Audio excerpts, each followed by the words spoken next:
We are live, right? We are live on the live stream, by the way. Okay.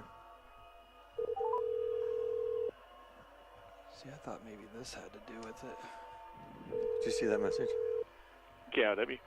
Mel, hey, it's Jay and Kevin. That's weird, isn't it? KOW. Jay? Or Mel? Mel, can you hear me? Hello. Hello? Hello, Mel. KOW. Oh, you gotta be kidding me. Why is this not working? Hello. Oh. Mel? Oh. Mel, can you hear me now? Mel? Oh, I accidentally hit mute on the phone. Oh, my bad, Mel. Oh, shoot.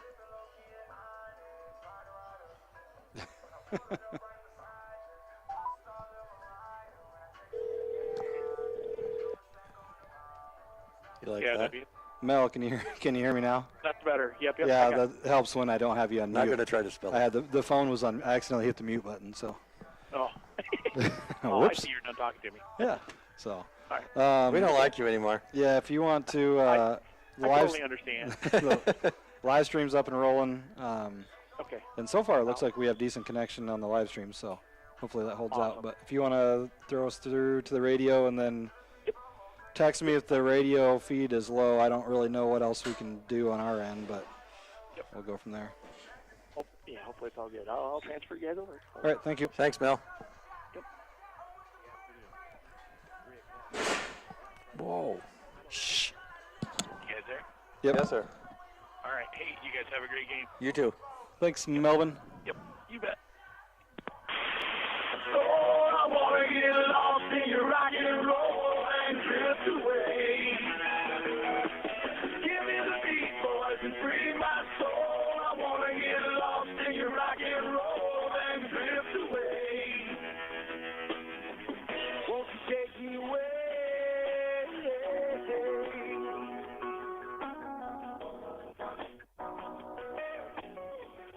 Beginning to think that I'm wasting time. I don't understand the things I do. The world outside looks so unkind. And I'm counting on you. You can carry me through. Oh, give me the beat, boys, and free my soul. I wanna get lost in your rock and roll and drift away. Give me the beat, boys, and free my soul. I wanna get lost in your rock and roll and drift away. Won't you take me away?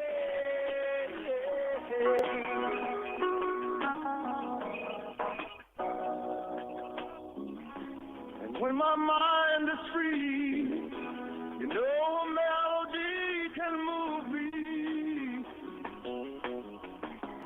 When I'm feeling blue, the guitar's coming through to soothe me. Thanks for the joy that you're giving me, joy that you're giving me. I want you to know that I believe in your song. Rhythm and rhyme and harmony. It helped me along, making me strong, making me strong. Oh, just give me the beat, boys, and free my soul. I wanna get lost in your rock and roll and drift away, drift away. And give me the beat, boys, and free my soul. I wanna get lost in your rock and roll and drift away, drift away. Give me the beat, boys, and free my soul. I wanna get lost in your rock and roll and drift away.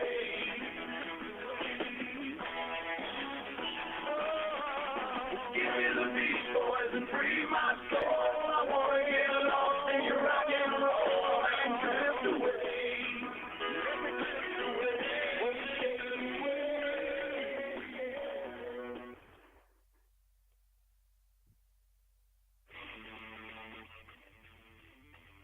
Radio Iowa Sports, this is the Scouting Report, an in-depth look at this week's prep and college games. Now, from our studios in Des Moines, Todd Kim. The Hawkeyes invade the whiteout as they visit 7th-ranked Penn State. Two teams looking to bounce back collide in Ames as the Cyclones host Oklahoma State. And Week 5 of the high school season features a pair of rated clashes in 3A. That and more on the Scouting Report. Okay, men. This is your time. Maybe you didn't choose this, but you're here now. You're going to go out there and be an all-star caregiver. It's up to you. So what are you going to do? You're going to go grocery shopping, cook, clean, either emotionally and physically. You got to dig deeper. Drive them to physical therapy, doctor's appointments. You're going to forget about the pharmacy. No, you won't.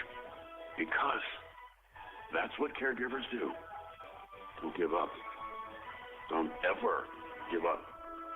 This is your time to show the world, your family, and yourself that you're tougher than tough. Now go out there and be the best caregiver this world has ever seen. Caregiving is tougher than tough. Find the care guides you need at aarp.org/caregiving. A public service announcement brought to you by AARP and the Ad Council.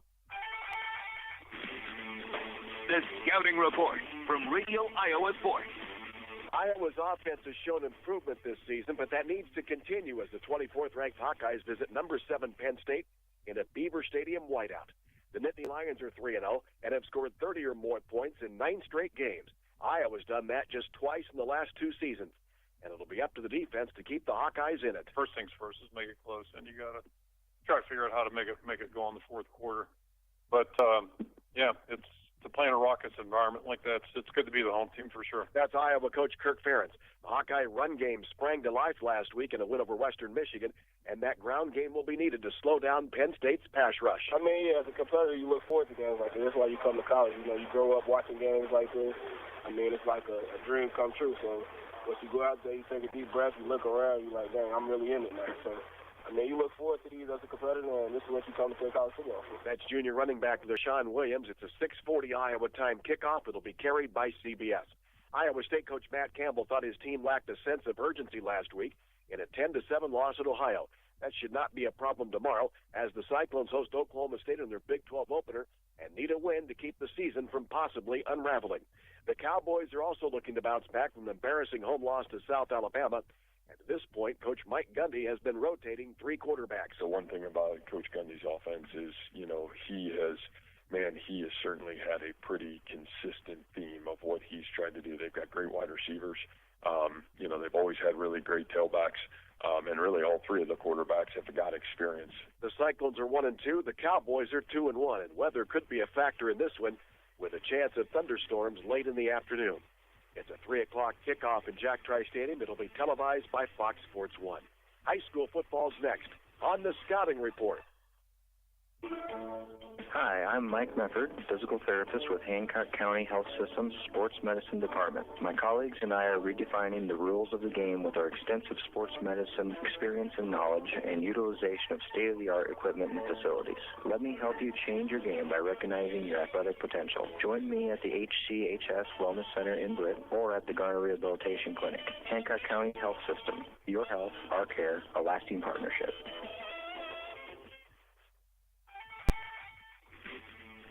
The Scouting Report from Radio Iowa Sports.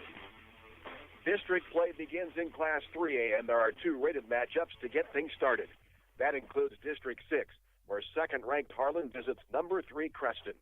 Tony Correa has a preview. Cyclone coach Todd Blatt knows his team is gelling together with every play. It's always a work in progress, and we're trying to get better, and our guys know that, and they're going to continue to improve and develop their skill sets, and that's what it's all about. Defensive captain Matthew Sorpinen likes how his teammates have performed in non-district play. I'm very confident in my guys. I think we got a really special team here, and I think we can do big things. Harlan Community is not allowed a touchdown in their past 5 quarters of play, but Blatt knows they have to keep up the pressure against the Creston team that's 4th in the state in passing yards. We got to force the issue with the quarterback, and if we can limit that ground game, that's what's kind of, opens up the path. And they have a really good running back. If we can do our job up front and maybe limit that, that's going to help with their able to do vertically in the pass game. But it's moments like this that Blatt, his coaches, and players thrive upon. We just want to go out and play the best ball we can. And these guys, they put in a lot of blood, sweat, and tears, and the kids really care about doing well and putting their best product that they can out on the field. According to GoBound.com, Harlan Community is 13-5 over Creston since 2006 and have won 6 straight.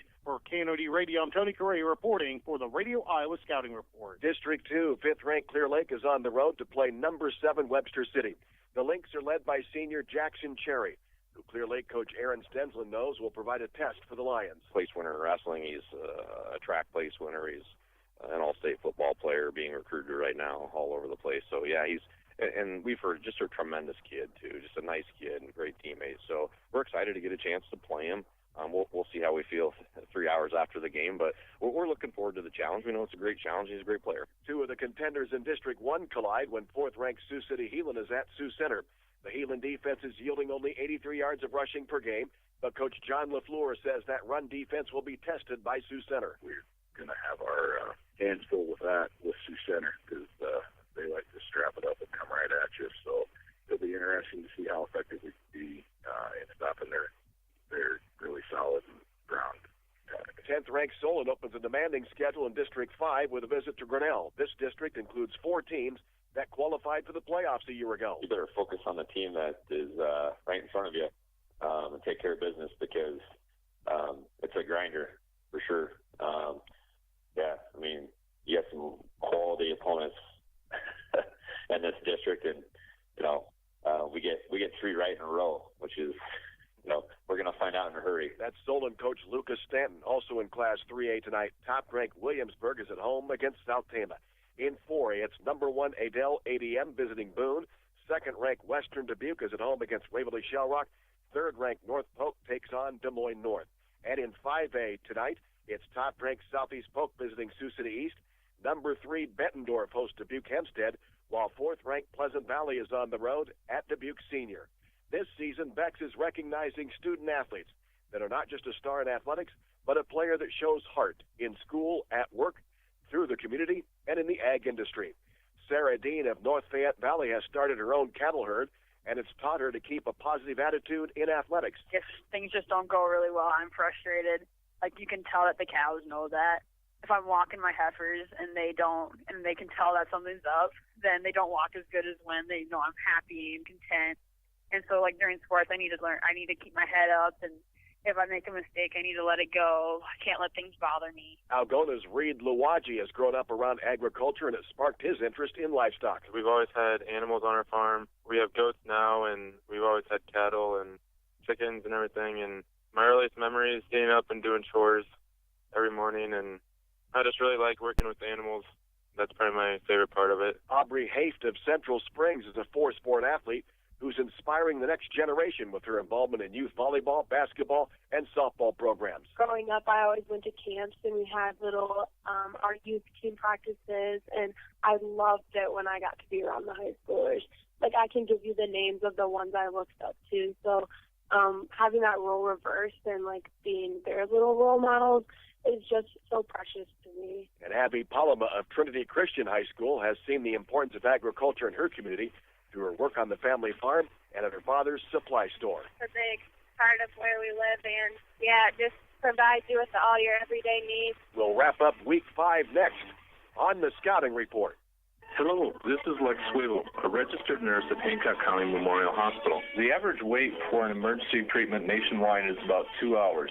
When you come to Hancock County Memorial Hospital's emergency room, you can expect to be evaluated within 15 minutes of your arrival. When you have an emergency, Hancock County Memorial's ER is available 24 hours a day, 7 days a week, ready to provide you with the quality and efficient care you need. Your health, our care, a lasting partnership. Hancock County Health System. The Scouting Report from Radio Iowa Sports. Rated collide in Class A tonight when 6th-ranked Nashua Plainfield hosts number 2 St. Ansgar. Mark Pitts has a preview. Nashville Plainfield coach Andrew Christensen says it's the Huskies' biggest game since the 2014 team went 10-2, reaching the quarterfinals. I think as a high school player, these are the games you'd want to be playing in. And I think the big thing for us is that we need to understand that we belong in this game. Christensen says the Saints will be well prepared. Just the effort that they give, and this is a typical St. Ansgar characteristic, is what makes them so difficult to prepare for. I mean, they fly to the ball. St. Ansgar coach Drew Clevenger is aware of the 1-2 punch of the Huskies' Titus Evans and Aiden Gelner, who have combined for over 1,100 yards rushing through 4 games. We knew they were going to have a really good football team this year, so we'll have to show up and be at our best on Friday night. The Saints have already beaten Class 2A Osage and previous Class A number 1 West Hancock. We've passed every test thus far this year. With the schedule we play, you're going to be tested every Friday night. I really think Class A football in this part of the state is as good as it is anywhere. Mark Pitts in Nashville for the Radio Iowa Scouting Report. Also in Class A, top-ranked Woodbury Central visits St. Albert. It's number 3, Madrid hosting Earlham. 4th-ranked North Lynn visits East Buchanan. 2 teams with playoff aspirations collide in a tough 1A District 3 race when 2nd-ranked MFL Marmac hosts Sumner Fredericksburg. MFL Marmac's 4-0. Sumner Fredericksburg's coming off a loss to number 8 Dyke New Hartford. MFL Marmac coach Dan Anderson says there are no easy outs in this district. Sumner Fred, I expect, is going to be a playoff team for sure. And Denver and, these teams that we're facing coming up at Dyke, they're all playoff caliber teams. And we're all going to be battle tested as long as we don't get too beat up by each other. The state really put a lot of really loaded teams in our district. 2 teams looking for their first win in 1A District 2 meet as East Sac County hosts Pocahontas area. Ryan Thompson reports. East Sac County had a tough district opener, falling 40-3 at Emmetsburg.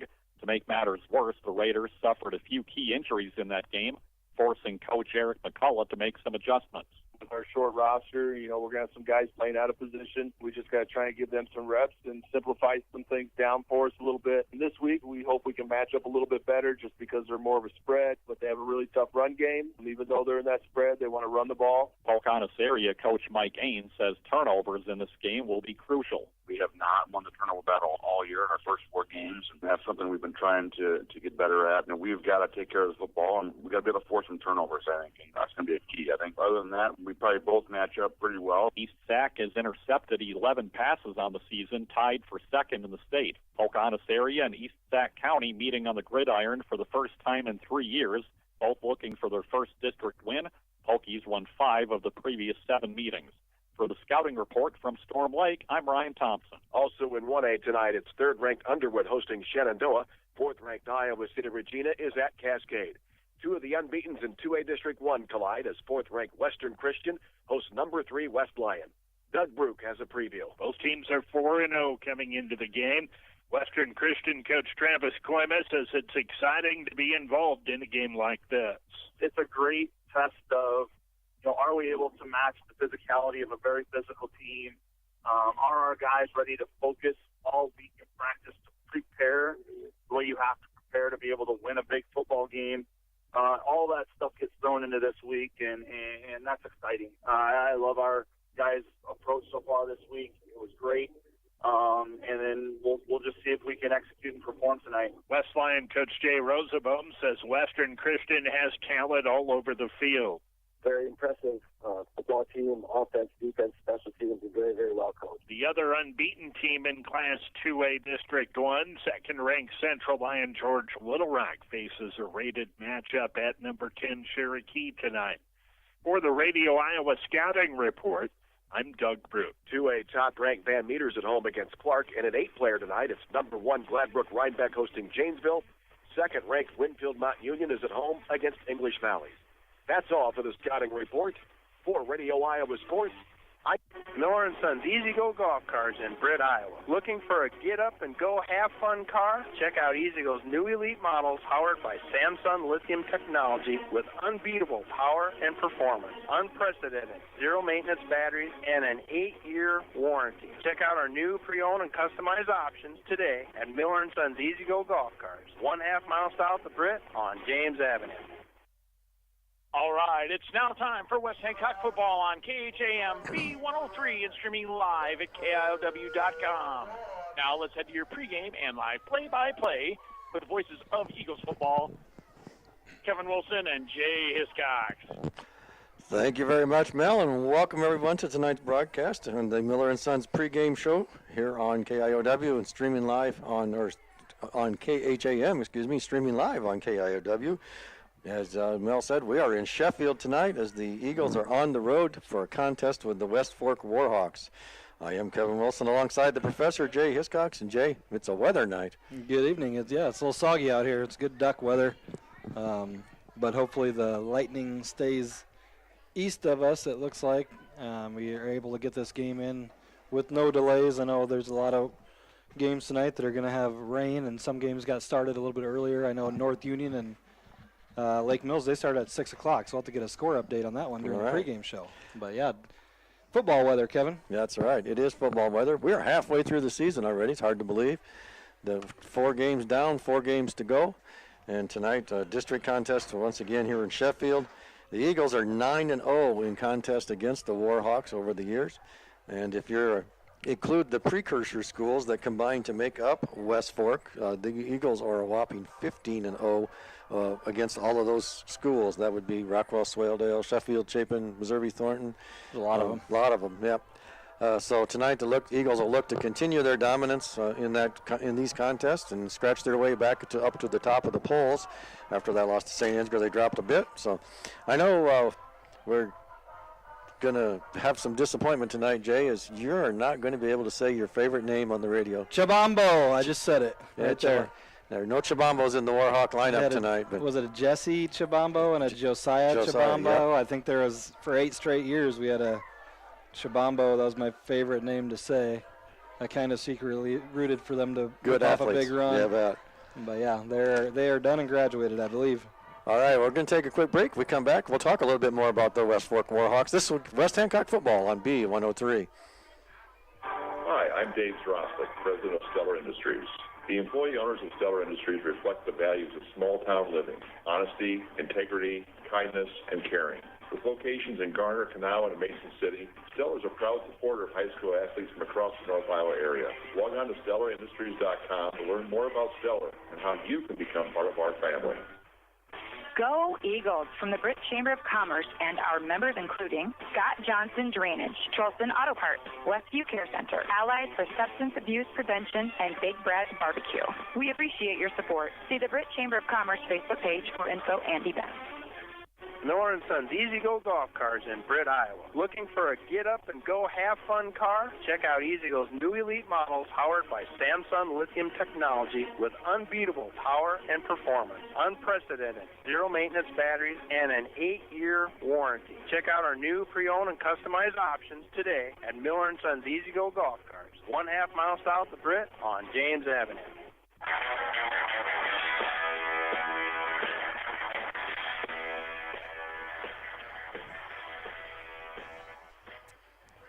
All right, welcome back here at West Fork High School in Sheffield. Once again, we're on the road tonight, taking on the Warhawks, and Miller & Sons generously sponsoring our pregame show tonight and every night. And they are your Easy Go headquarters for golf cars and utility vehicle sales, service, finance, and leasing, as well as providing winterization and storage. They also sell Cushman haulers and Aluma trailers. That's Miller & Sons Golf Cars in Britt.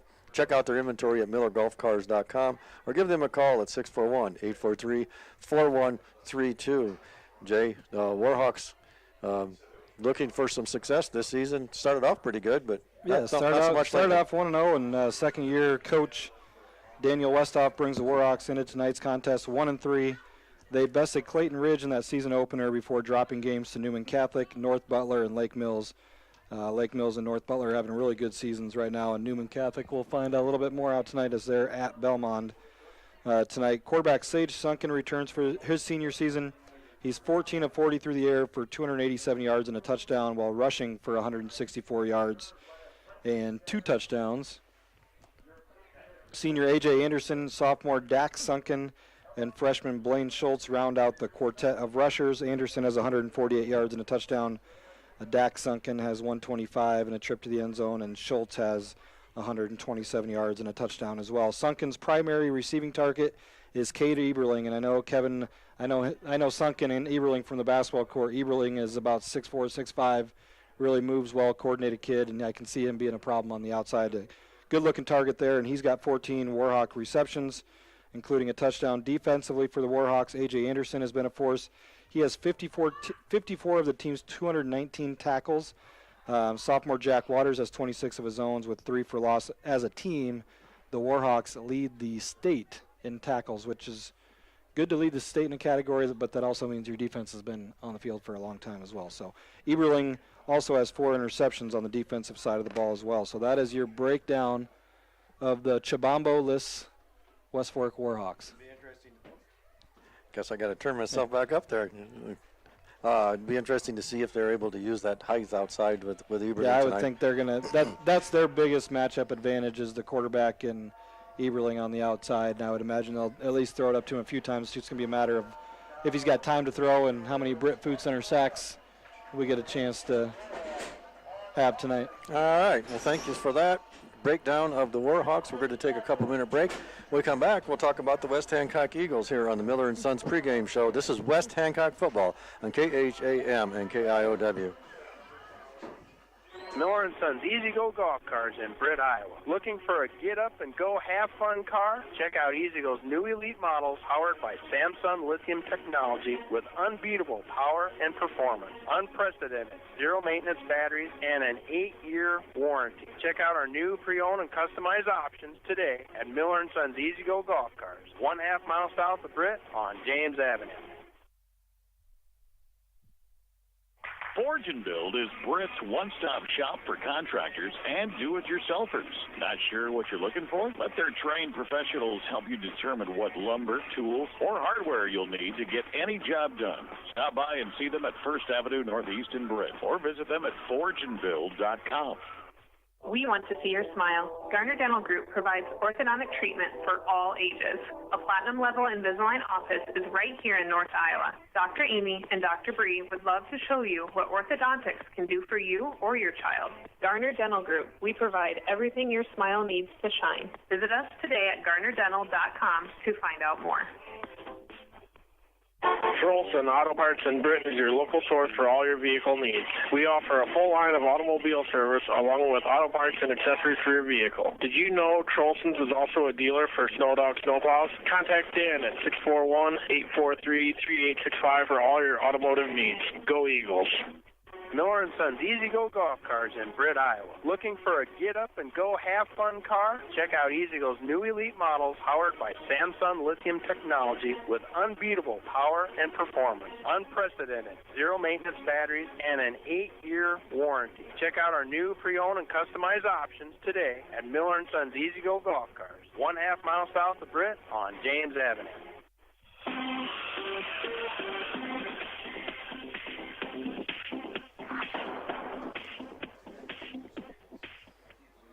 All right, before we get back into the breakdown here, into the Miller & Sons pregame show, I want to remind you that if you want to be in on the Britt Food Center Sack of the Game contest, you need to get into the Britt Food Center every Friday between 8 and 4:30 and get your name signed up for the Sack of the Game contest. And if your name is drawn and the Eagles record a sack in that night's game, you could be the winner of a sack of groceries, compliment of the Britt Food Center.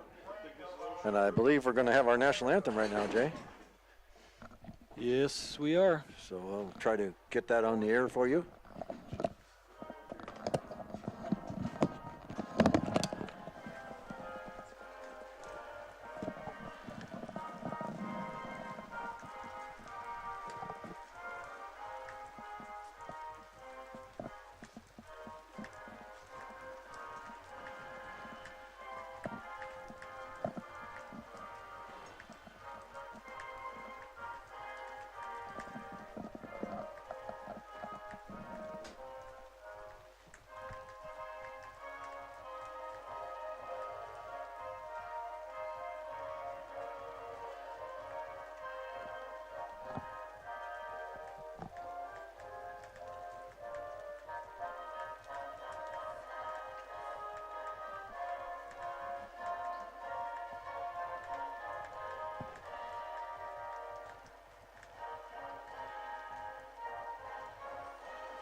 right, we're about 4 minutes away from game time here, and Jay, let's talk about the Eagles. Yep, last week the Eagles rebounded from the St. Ansgar loss with the homecoming win.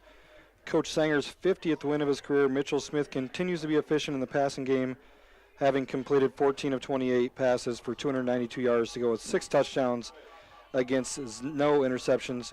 5 Eagle rushers have double-digit carries, and 4 of them have more than 100 yards rushing on the season. Leading the charge is fullback Cale Zool with 213, followed by Jackson Peterson with 153 yards rushing. Zool is also the touchdown leader with 6. Kellen Smith and Zach Bukema have a combined for 11 receptions and 238 yards and 5 touchdowns. The Eagles special teams and defensive units have 7 touchdowns in the first half of the season. Defensively, the Eagles have fed the people 7 times with Britt Food Center sacks. Creighton Kelly and Brady Bixler are the leading tacklers with 28 and 20 respectively. And keys to tonight's contest for West Hancock: just do your thing, run the football, chew up clock, put the ball in the end zone, and with the weather, being a little bit wet out there, win the line of scrimmage, take care of the football, and go home with a win.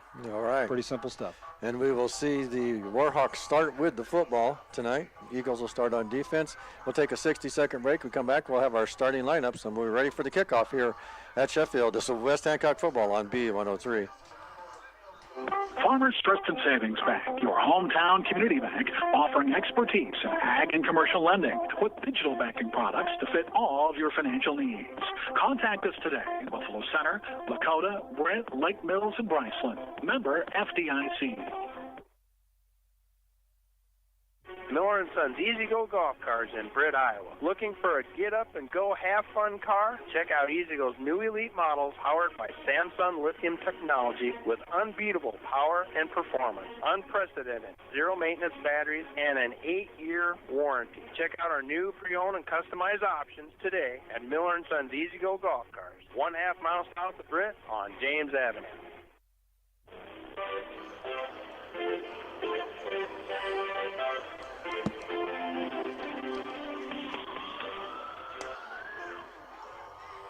All right, welcome back to Miller & Sons pregame show here. We'll run through our starting lineups.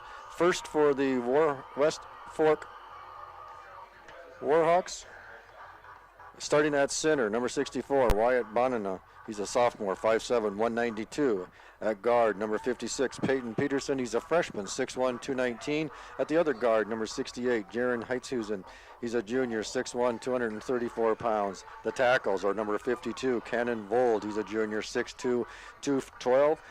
And Carmen Bolland. He's number 66. He's a senior, 6 foot, 251 pounds. At the tight end position, number 20, Gavin Kronk. He's a senior, 6'1", 216 pounds. And the split end, number 88, Cade Eberling. He is a senior, 6'3", and 165 pounds. Under center tonight will be Cage Sunken, number 3. He is a senior, 6 foot, 167. And in the backfield behind him at fullback, number 22, the workhorse and the defensive guru, A.J. Anderson. A senior, 6 foot, 208 pounds. Along with him will be number 7, Austin Altick. He's a senior, 5'9", 146. And rounding out the starting lineup for the West Fork Warhawks, number 9, Dax Sunken. He's a sophomore, 6'1", 177 pounds. We're ready for kickoff. We'll get through that Eagle defensive line, or defensive lineup in just a moment or two. Kevin, we got our first score update for you. All right. Lake Mills, North Union. That game's be playing at North Union. They started early because of the weather. It is tied at the half, 12-12. And this is taken by one of the upbacks, and he goes down on a knee to take it, and he'll be stopped at the 23-yard line. So that's where they'll start 1st and 10 for the West Fork Warhawks. Lake Mills, after giving that score update, we probably should have. Lake Mills moved into the top 10 in the Radio Iowa poll. They come in at number 9. Woodbury Central takes over this week at number 1 in the Radio Iowa poll. Your West Hancock Eagles are number 5. So coming out of the huddle, Warhawks will have 2 receivers split out. Wide right will be Austin Altick. They'll move him out of the backfield along with Eberling. And in the shotgun formation, Sunken fires it way out there for Eberling on the first play of the game, and it goes in and out of his hands, and it was right on target. That was Eberling lined up in the slot there, twin receivers to Sunken's left, Eberling just ran a go route there and got a step on the Eagles safety and cornerback. Sunken put a really nice ball out there, and it just went between the mitts, Kevin.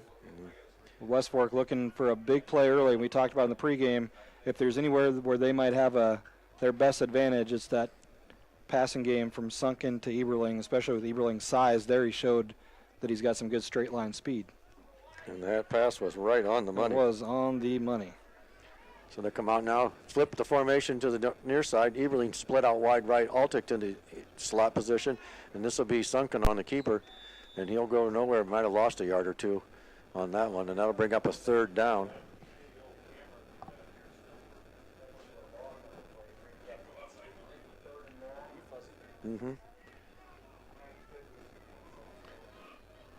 Steady rain coming down here in Sheffield.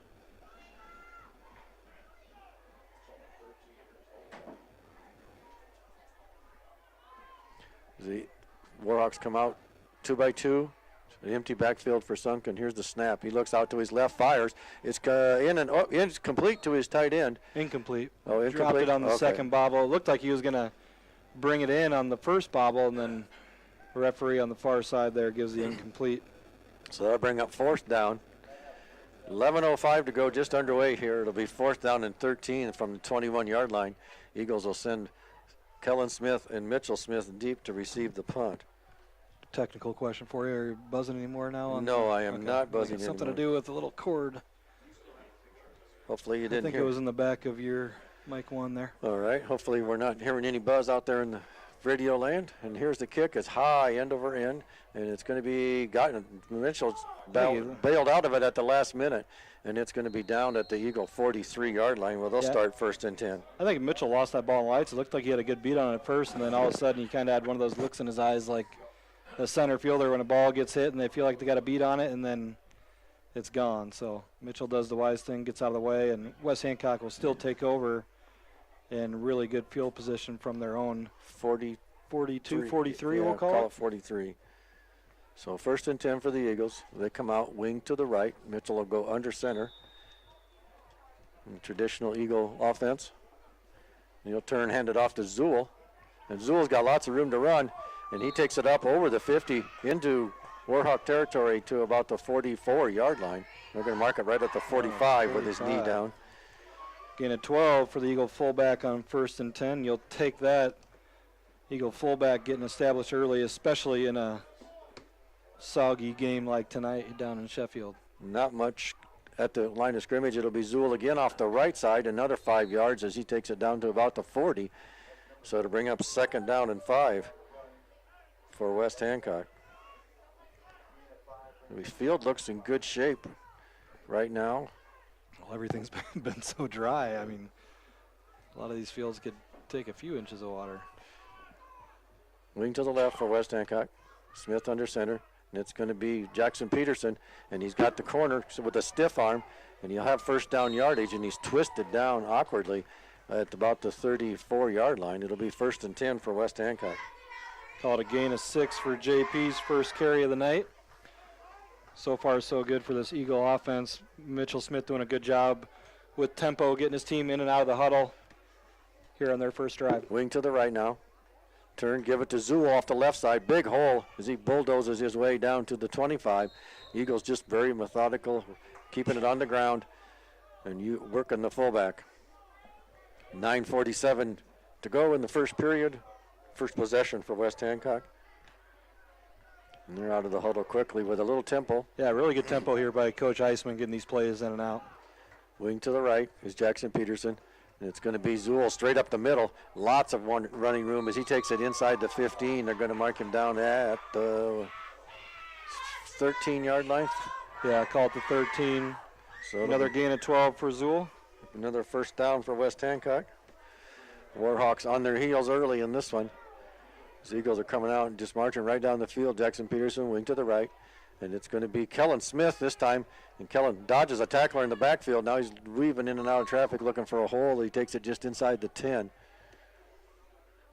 Gain of about 3 on first down for West Hancock. I know it's a big ask for these West Fork defensive linemen, but they're going to have to do a much better job of taking up blocks, because right now West Hancock able to get to the second level and give these ball carriers, especially the fullback Zool, a lot of room to run. And it will be Zool once again. Gets a little assistance from Big David Smith and takes it down to about the 7. That time was a little better job. That was A.J. Anderson, the leading tackler that we talked about in the pregame, getting a little more active and rallying to the football. He came up with the leg of Zool. Luis Sandoval brings in the play for West Hancock.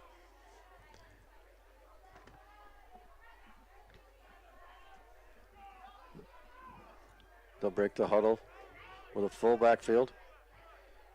Smith takes a snap, turns to Zool off the left side, chugging inside the 5, down to about the... Right at the, just inside the 1 yard line, Kevin. Okay, so it'll be second down. Actually, first down. I was wrong. I spoke too soon. First and goal from the 1 for West Hancock with 8:07 to play here in the first period, their first possession. Chewing up the clock and chewing up the yards. First and Zool from the 1. That's my prediction. Full house backfield once again for Smith and the Eagles. He turns, gives it to Zool, as he said, and he walks in on the right side for the touchdown with 7:51 to play. In the first period, West Hancock strikes first on a 1 yard run by Cale Zool. 43 yards for Cale Zool on 7 carries on that drive for the Eagles. Senior fullback. West Hancock forces a punt on their first defensive possession, takes over just past midfield and takes 9 plays to reach the pay dirt. These Eagles will go for 2. They split out 2 receivers for the wide right, and Mitchell Smith will take it to the left and go into the end zone for the 2-point conversion. So it's 7:46 to play in the first period. It's West Hancock 8 and the West Fork Warhawks 0. This is West Hancock football on B103.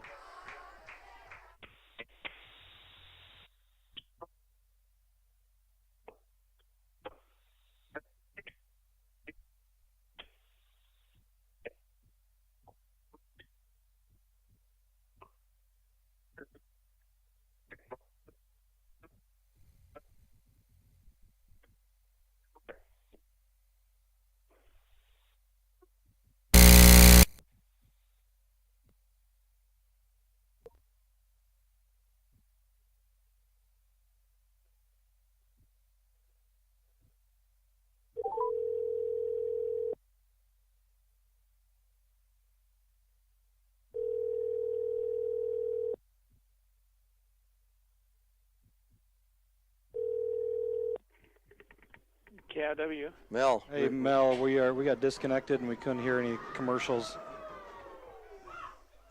Mel, can you hear us? Melvin. No. Oh, shoot.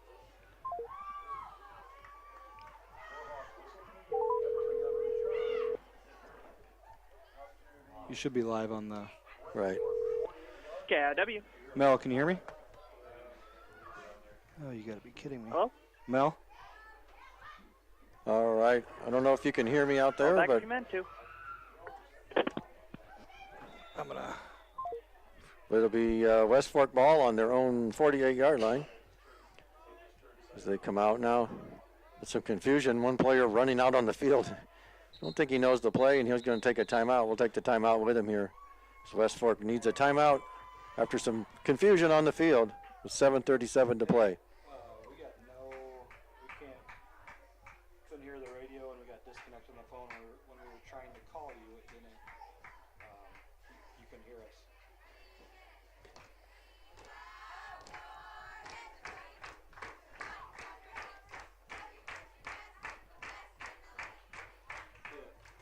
But are we connected on the call him again?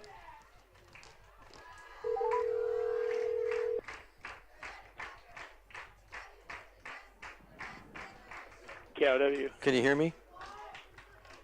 KIW. Can you hear me now? KIW. Are you guys there? Yes, we're there, but we can't hear you, or you can't hear us. You can't hear us? No. I would just go with it. We'll be on the live stream. Okay, so it'll be West Fork ball, and they'll hand it off straight ahead into West Hancock territory. It's number 22. That's A.J. Anderson. the big fullback. Takes it into West Hancock territory with a nice gain on first down of 5 yards. 7:21 to play here in the first period. West Hancock leading 8-0. So 2nd down and 5 for the Warhawks. They come up to the scrimmage. Eberlein split out wide right. Sunken under center. Here's a snap. And they'll give to the second man through. That's number 20, Gavin Kronk. They move him around to the tight end, and then they'll move him back into the backfield. This time he carries it forward for a gain of about 3. And that'll bring up 3rd down and about 3. 6:42 to play, first period.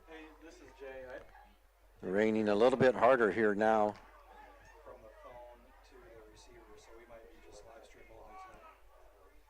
And if you're listening to the radio, head on over to the live stream, because I understand we're able to be heard there, but the radio broadcast might not be working. So Warhawks come out again, that same formation. Now they put a man in motion across. They give it to, ball's out, and Sunken falls back on it. Ray Gredlett was diving for it, but he couldn't get it. And it was the handoff there that Can you hear me now? Yes. Went awry for You guys there? the Warhawks.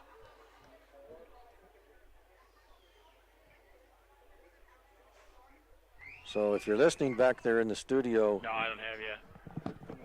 Mel, we can hear you, but you can't hear us. Mel. Yeah, I just unplugged you again. So this time the Warhawks will come out of the huddle. Eberlein split out wide left. Sunken under center. Alltech and Anderson in the backfield. Sunken rolls out left, fires out to the flat to Eberlein. That one's tipped away.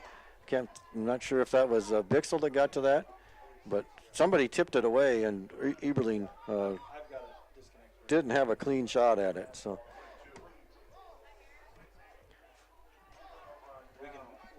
So 5:54 to play, first period. And they'll turn it over to West Hancock on down. So it'll be 1st and 10 for the Eagles from their own 46-yard line. And they'll come out wing to the left with Kellen Smith, excuse me. And they'll give it to Kellen. And he's got lots of room to run. He could take it to the house. This is going to be, Sunken's going to make the tackle. One man to beat, and Sunken makes the tackle. But not before Kellen rips off a big gain from the West Hancock 46 down to the Warhawk 24-yard line. So a nice gain for Kellen. 5:40 to play. Eagles come out wing to the right. And it'll be Mitchell, and he's got the corner. He could go. And Mitchell Smith will go into the end zone with 5:27 to play in the first period. He'll take it in from 24 yards out to put the Eagles back on the board here in the first period. So it's 5:26 to play, first quarter. Eagles back on the board. That time set up by a Kellen Smith 30-yard run. Mitchell Smith cashes in from what, 25, Kevin? Is that what you headed at? Yes. And sorry for those out there, if you're listening on the radio, there is no radio feed. And the Eagles will go for 2 again, and this time it'll be Mitchell running it in once again for the 2-point conversion. And it's West Hancock 16 and the Warhawks, 0. This is West Hancock football on B103.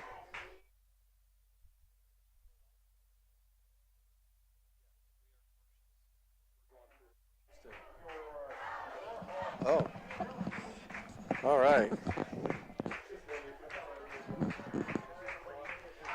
Kevin, since we won't have any commercials on the live stream here, all right, let's go through who's playing tonight. Forest City is at GHB, South Central Calhoun, who we will visit next week. They are at IKM Manning. Newman is at Belmont Clemmy. The Radio Iowa top 10 teams, number 1 Woodbury Central is at St. Albert. Number 2 St. Ansgar is at undefeated number 6 Nashua Plainfield. Madrid is hosting Earlham. North Lynn is at East Buchanan. That should be a good one. Of course, West Hancock comes in tonight at number 5. 6 is Nashua Plainfield. Linville Sully comes in at number 7 after losing last week. They're at Wayne. Lisbon, number 8, is at Pekin. Lake Mills, new to the top 10, is at North Union. They were tied at the half 12-12, and ACGC is hosting Riverside. They round out the Radio Iowa top 10 in Class A. So the kickoff was a line drive, went through Eberling's hands. He retreated to the 1 yard line, picked it up, and was able to get back to the 5 before he was brought down. So the Warhawks will start deep in their own territory with 5:09 to go here in the first period. And they'll start from their own 5 yard line. So the Eagles got him pinned back pretty deep in the early going here. Warhawks break the huddle, come out with this Eberling split out wide left. Now they move Anderson out there, also in the slot, sunken under center. Put a man in motion and give it to the motion man. It's number 7, Altick, and he's going to get back to the line of scrimmage before he's pushed out of bounds. Kellen Smith in on the stop, and no gain on that will bring up 2nd and 10. Might even have lost a yard. Let's see where they mark it here. And they're going to mark it exactly on the 5, so no gain on that play. Ran a long ways and didn't get anywhere. Does that make a difference? It might. So coming out 2nd down now. Eberling split out wide left, sunken under center. All taking the motion, and they give it to Anderson straight forward. And he's got a gain of about 3. So that'll bring up 3rd down and about 8.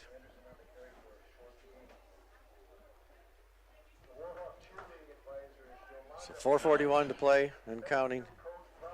And there'll be a 3rd down and 8 for the Warhawks. Deep in their own territory. Went for it on 4th down at midfield last time. Probably will not do that this time. They come out 2 receivers to the right side, and we're going to have a timeout here by West Fork. They'll be their 2nd one of the night. So. And while we have a timeout, since we don't have a radio feed right now, I want to tell Melvin, we're going to hook up another phone and see if it's a phone issue, and we're going to call you right now. See if we can hook up through Kevin's phone.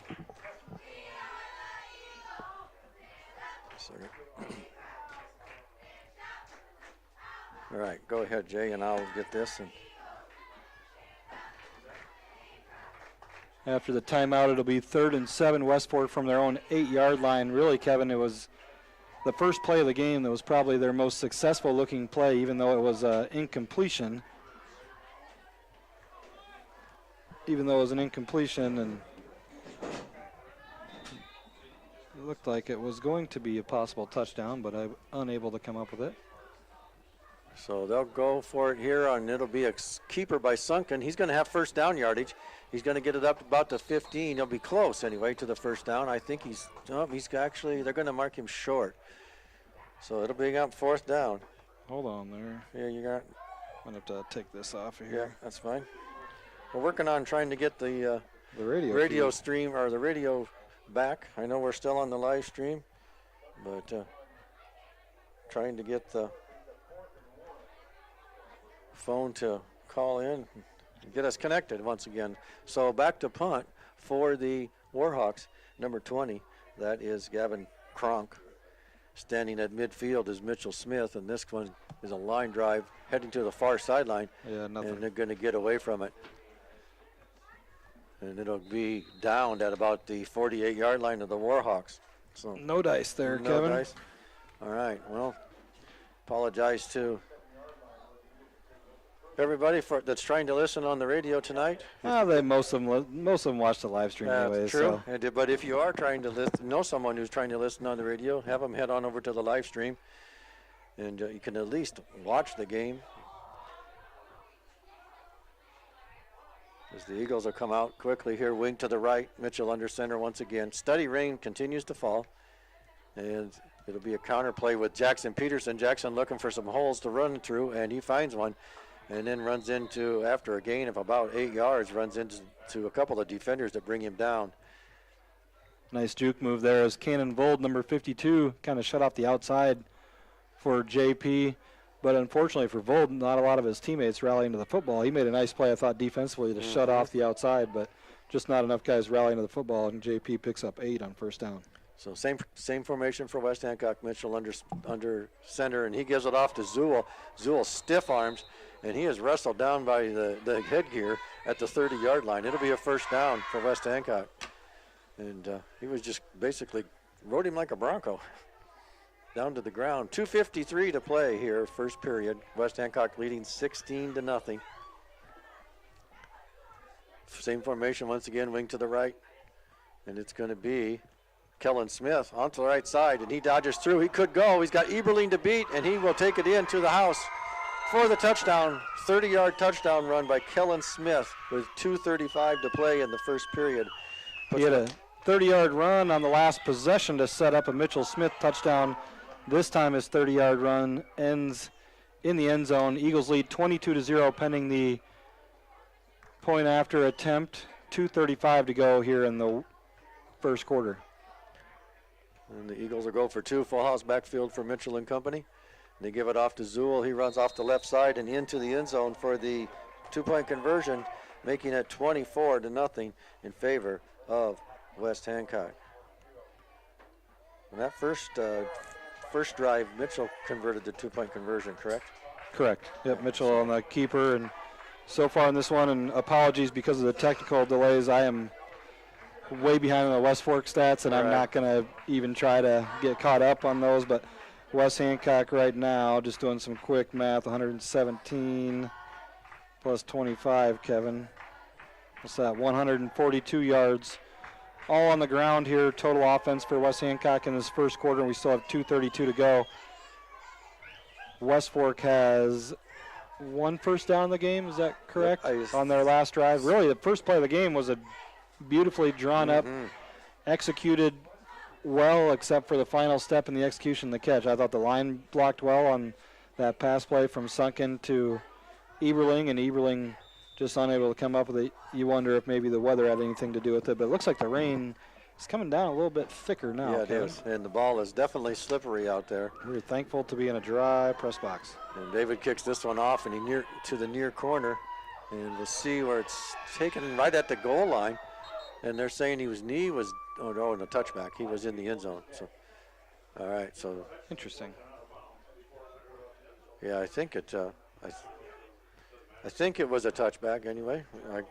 Looked like it was questionable whether his knee was down, but they're going to give him a touchback, and it'll be 1st and 10 from the 20 for the Warhawks. 2:25 to play. West Hancock leads this one 24-0 here. In the early going, steady rain coming down. Beautiful rain if you're needing the rain, and we all are, so. Just didn't want to have it happen on a football night. Single receiver each way now for the Warhawks. Sunken turns, gives it off to the fullback, and he's stuffed at the line of scrimmage going nowhere. That was Anderson on the carry. The clock will roll under 2 minutes. Be almost a minute and a half to go here in the first quarter before this one will get snapped. As Eberling split out wide left. Sunken under center. And he hands it off. Second man through, I believe that's Kronk. Nope, that's Anderson, excuse me. And he gets forward for a short gain. Looks like they're going to actually, maybe a loss on that. They're going to call it 3rd and 11 from the 19-yard line. Minute and 30 to go in the quarter.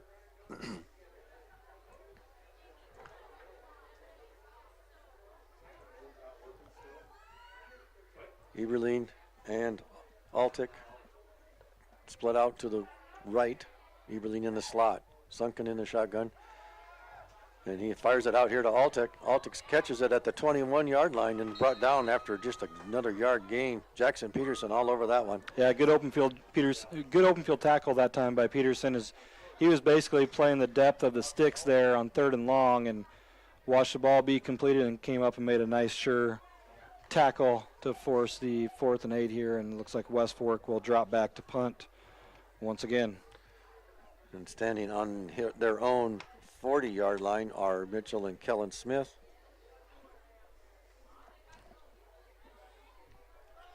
And back to punt is Kronk. Here's the snap. Kick is off, and it's a good one.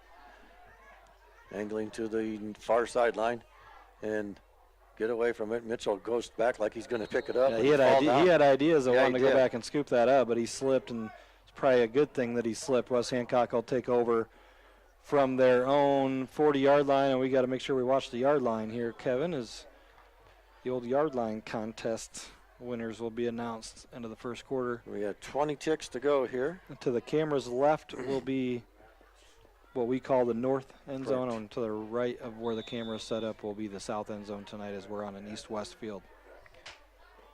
So wing to the left for West Hancock. It's going to be Jackson Peterson. And Jackson, lots of room to run. He's into the secondary. Bounces off a tackler. Spins out of a tackle. He could go. He's got one man to beat. He gone. He's to the house. Jackson Peterson. 6.4 seconds to go in the first period. Jackson Peterson on a 60-yard touchdown run. Kind of weaving in and out of traffic there. Kind of looked like Bob Cousy back in the day.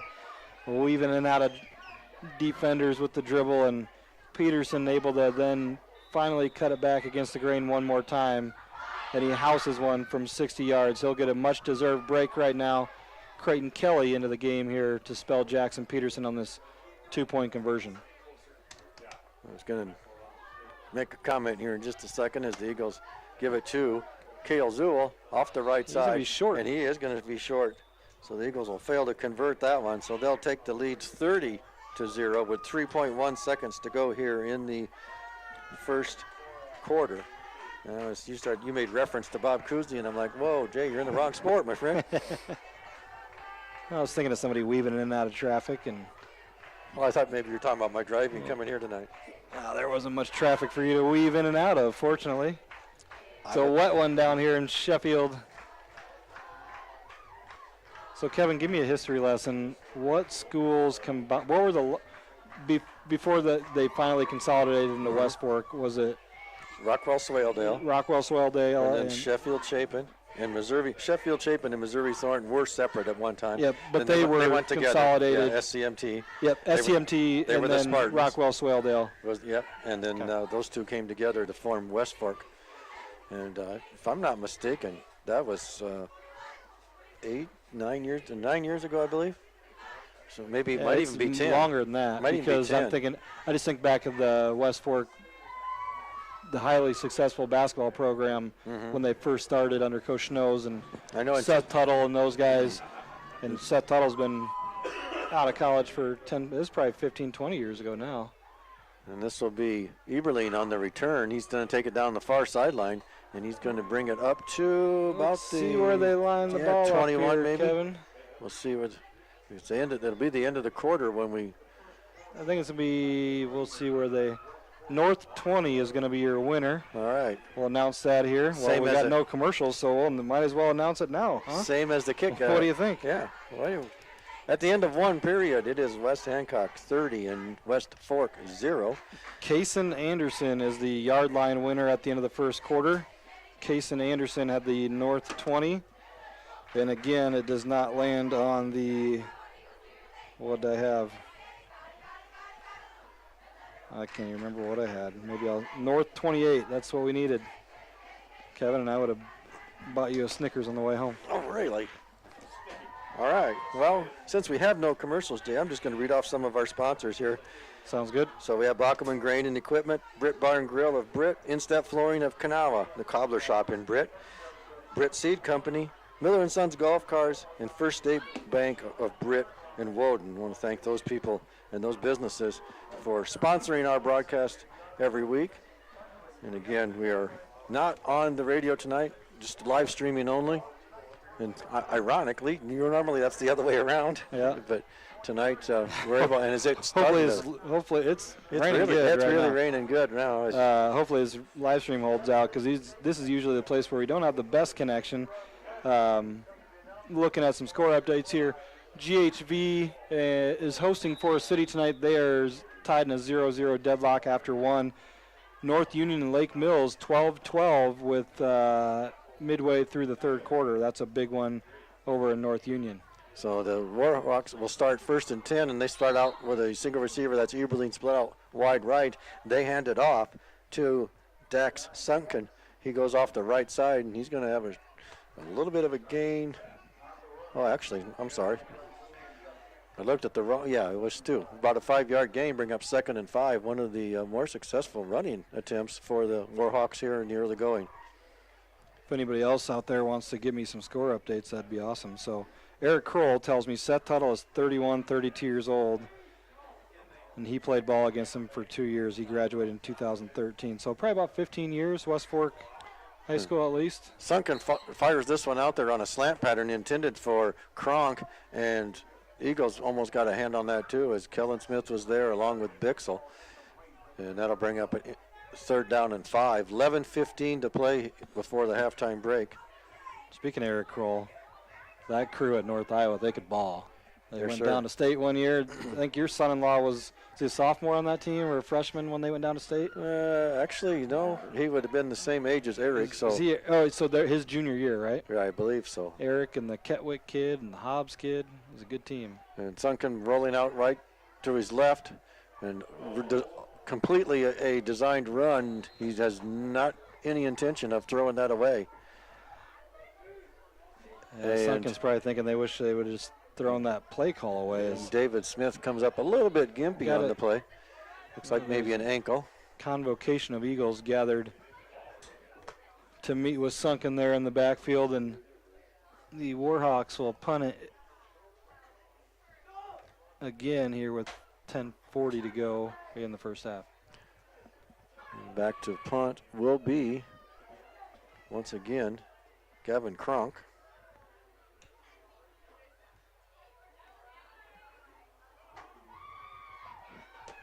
And this one will bounce about midfield and roll to about the 49, where they'll be downed by the Eagles, and the Warhawks will take over 1st and 10. So I just got a message from Mel that he has got our stream on the radio now, Jay. So they're just going to play the. We still will have to do our own commercials, but they'll have the stream. They won't be able to play any radio Correct. commercials. So make sure you mark all those advertisers. And I remember many, many years ago. Yeah. When Jim Becker and I first started doing this, we went to Lake Mills one night. The radio station had been struck by lightning that night, raining, and I'll get to the rest of that story in just a moment as the Eagles come up to the line of scrimmage. With Kellen Smith, wing to the left, Mitchell turns, gives it off to Creighton Kelly. He goes off the left side, bounces off a tackler, now trying to get outside, and he's going to lose a bunch here.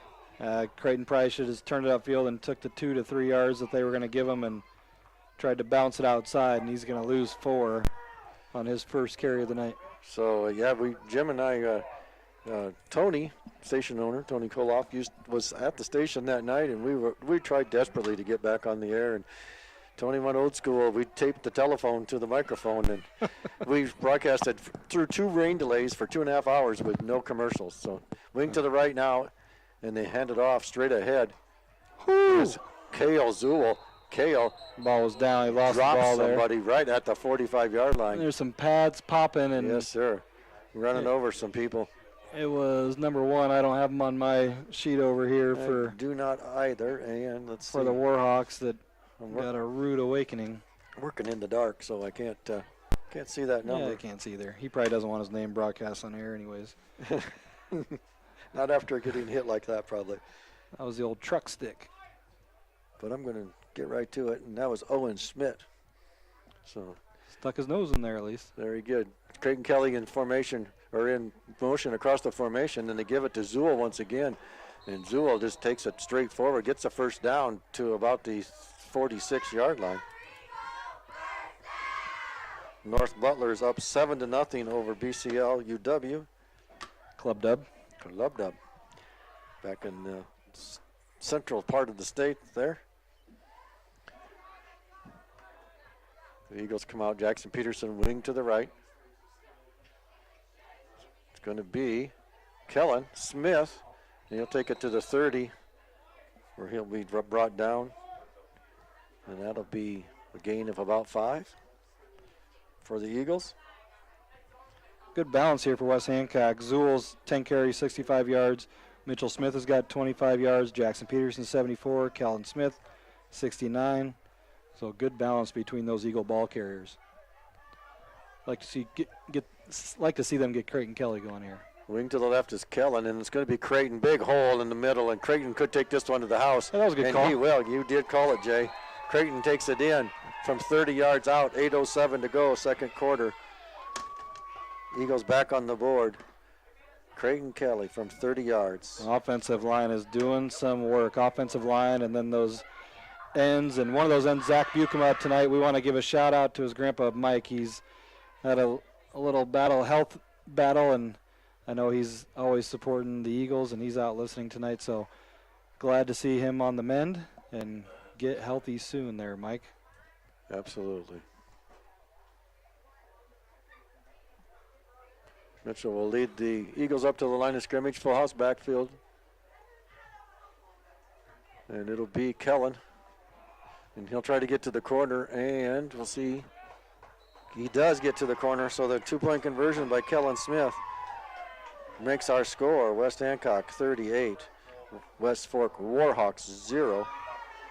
With 8:07 to go before the halftime break, and we'll talk a little bit more about a couple of our sponsors tonight.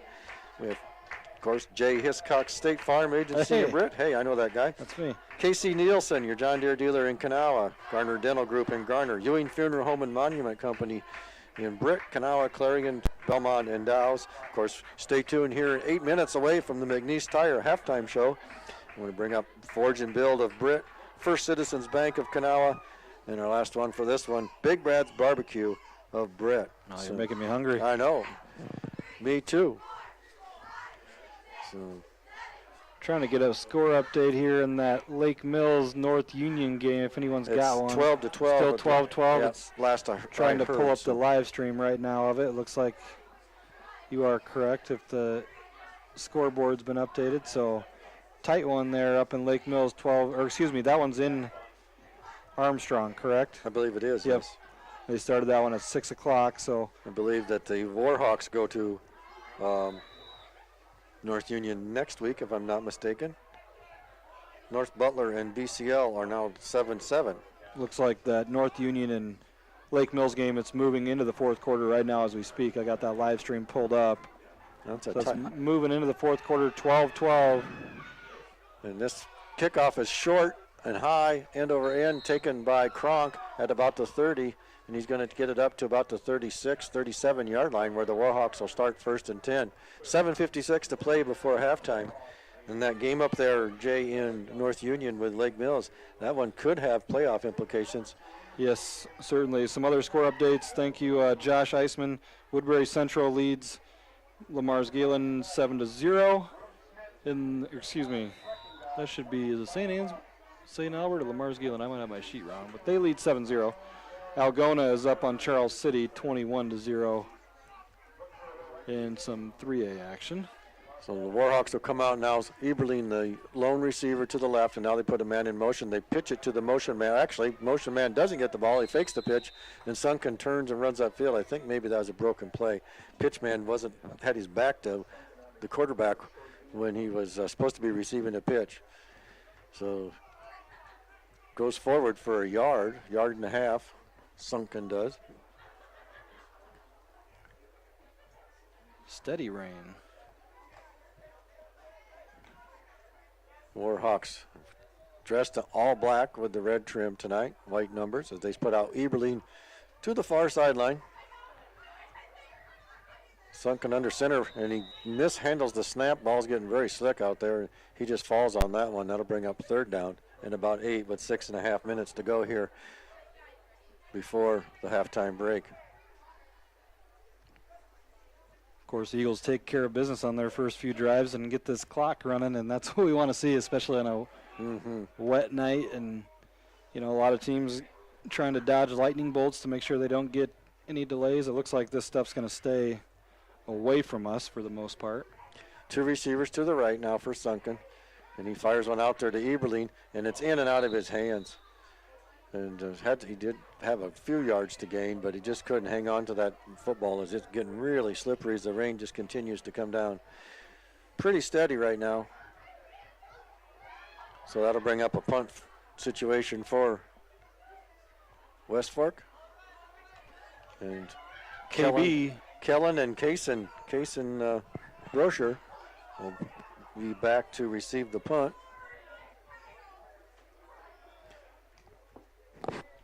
Here's the snap. Cronk gets it off. It's spiraling tight and going to go over Kaysen's head.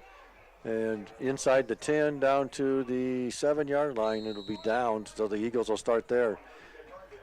5:20 and counting before halftime. That one really smart of Kaysen to just let that one go. Yeah, especially when the ball's wet like that and it's kind of a low liner. You want to field it, but I always say if you're not sure of it, let it go. Just take the possession. And for a minute there, Jay, I was worried you were going to start singing. Let it go. we might get to that point tonight in this broadcast.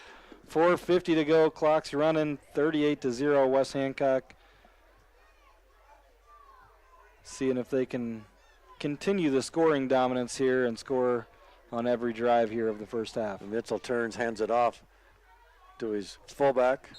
Is that Creighton this time? That was Zool again. Zool, okay. And he takes it up to about the 17-yard line, gain of about 10. And that'll bring up a first down for West Hancock. Excuse me. 5 different Eagles have scored here in this first half. Zool, Mitchell Smith, Jackson Peterson, Kellen Smith, and Creighton Kelly all on the ground. Mitchell Smith has not attempted a pass here in this first half. And it'll be Zool again, left side, lots of room to run as he bulldozes over would-be tacklers up to about the 29 or so. Let's see where they actually officially mark it. They're going to mark it about a football short of the 30, so 3:51 to go. Again, Eagles ahead 38-0 here in the first half. Got a college football score for you, Kevin. All right, lay it on us. Oh, hold on, I gotta get back. I gotta get back to that screen. False start by me. Wisconsin and Purdue, Big Ten West action. Wisconsin leads 21-3 at the half. And it's going to be Mitchell on the keeper, running through the near sideline, and he's going to have a short gain up to about the 32-yard line. Good job by Sunken there. He read that play from the start. Excuse me, that wasn't Sunken. That was number 9. It was Sunken. Yeah, another Sunken. Dak Sunken. Yeah. The younger one. Senior and a sophomore out there. Wing to the right is Jackson Peterson. Again, it's going to be Zool straight ahead. And he's going to get to the 35-yard line. It'll be third down. 5? And about 5, I believe. Yep. 13th carry of the night there for Cale Zool. I got him at 13 carries, 89 yards, including a 1-yard touchdown plunge to kick things off tonight. Mitchell under center. Ball goes out on the ground, and it's all over the place. And I believe West Fork might have this one. Yep. The quarterback exchange between Mitchell Smith and Cale Zool went awry. Yeah, never got in the belly of Zool, and then Mitchell saw it on the ground there. He tried to pick it up real quick and advance it, knowing it was 3rd and 5, and ball squirted away from him, and that was one of those wet football fumbles there, Kevin. West Fork will take over inside Eagle territory for the first time tonight from the West Hancock 39-yard line with 2:09 to go and counting. Of course, we've got a running clock here right now with West Hancock up 38-0, 2 minutes to go in the first half. Sunken will go under center. Nobody out. Now they put a man in motion. It's Altick. Or the younger Sunken. And then they whip it out to the flat to Eberling. Eberling takes it to the 35, gain of about 4. So it'll be second down and 6. 1:38 to play in the first half. And West Fork seemingly in no hurry with the clock here to try to get something going before the second half. West Fork won the toss, elected to receive, so West Hancock will start the second half with the football. And they put 2 receivers out wide to the right. Eberling spread out farthest. Sunken looking his way, rolling out right. And now he's going to be sacked, and we'll have a Britt Food Center sack. David Smith's feeding the people, and our winner tonight of that sack of groceries is Shar Fetters. So congratulations, Shar, and if you want to be a winner like Shar just was, get into the Britt Food Center every Friday between 8 and 4:30. Sign up for the Britt Food Center sack of the game. If your name is drawn and the Eagles record a sack like we just did, you could be the winner of a sack of groceries, compliments of the Britt Food Center. Britt Food Center is locally owned, proud supporter of West Hancock. So be a timeout here taken with 59.8 ticks to go. I believe that'll be the last timeout. Was that for West Fork? Yes, it was West Fork. That was their last timeout that they took. 3rd and 17. Got to believe they're in 4-down territory. And it's raining a little bit harder, starting to actually come through the window a little bit, Jay. Yeah, just a steady rain tonight. I'm sure the farmers would have loved to have this about a month and a half ago. This nice steady soaker, but comes now, and that's going to keep them from getting in the fields. Got the Lake Mills and North Union game pulled up here. Looks like Lake Mills is driving, and there's some controversy right now whether they scored. Game continues to be tied 12-12 in the fourth quarter. That's Lake Mills at North Union. Lake Mills, of course, undefeated right now, number 9, the Radio Iowa poll. They're going to say touchdown Lake Mills after the officials discussed, it looked like. Lake Mills just scored. So we're waiting. I don't know, I'm not sure what we're waiting for here, but we're having some discussion here on the far sideline. Excuse me, with the West Fork coaches and the officials. I'm not sure what's going on there. But as the rain continues to come harder and harder all the time. And Sunken not in punt formation, is going to roll out to his right. They're going to go for it here, and he's going to fire it out there. He's got Eberling on the far sideline. No flags. Coverage there by a trio of Eagles. And Jackson Peterson over there with Kellen Smith, and I'm not sure who the third one is. I'll catch that for you in a minute. It looks like Bixel. Yeah, it was Bixel. Yep. So 40 ticks to go. West Hancock. And this will now be 4th down. I thought that was 4th down. I apologize. I don't even know how to do football anymore, James. It's hard to see through the rain. And they'll come out and they're going to go for it on 4th down. And why not? 24 ticks to go before the halftime break. 2-by-1. And they snap it to the short man. That's Anderson. And he's going to take it up to the 36-yard line with 10 ticks to go. That'll probably do it for the first half as Eagles. 46-yard line. 46-yard line. No, excuse me, 36-yard line. Oh, 36. Darn it, Kevin, you're teasing me. Yeah, I wouldn't do that to you. 36-yard line. I'm going to close the window just a little bit here. You might notice this on the live stream. I'm going to close the window because don't want to get the equipment wet. And Kyler Anderson is your halftime winner of the yard line contest. So Kason Anderson, the first quarter winner, and Kyler Anderson, the halftime winner. I'll let you read some ads, Kevin, or go through those and you bet. Just get all that taken care of. Take a couple of notes here, and we'll just roll right into the first half scoring and recap that for you. In the first period, with 7:51 to go on the clock, it was a 1-yard Kale Zuhl run, starting off the scoring for the Eagles. Mitchell Smith ran in the extra point. That was the Eagles' first possession of the game after they kicked off to the Warhawks. Warhawks unable to do anything and had a really promising first play as it looked like they might have a big game, but the ball went right through Eberling's hands as it was wet and slippery. West Hancock takes the punt and marches right down the field. Mitchell Smith completes the two-point conversion, makes it 8-0 in favor of West Hancock, and then on the next possession, 5:26 to go, was a Mitchell Smith 24-yard run. He also converted the two-point conversion, putting West Hancock up 16-0 at that point.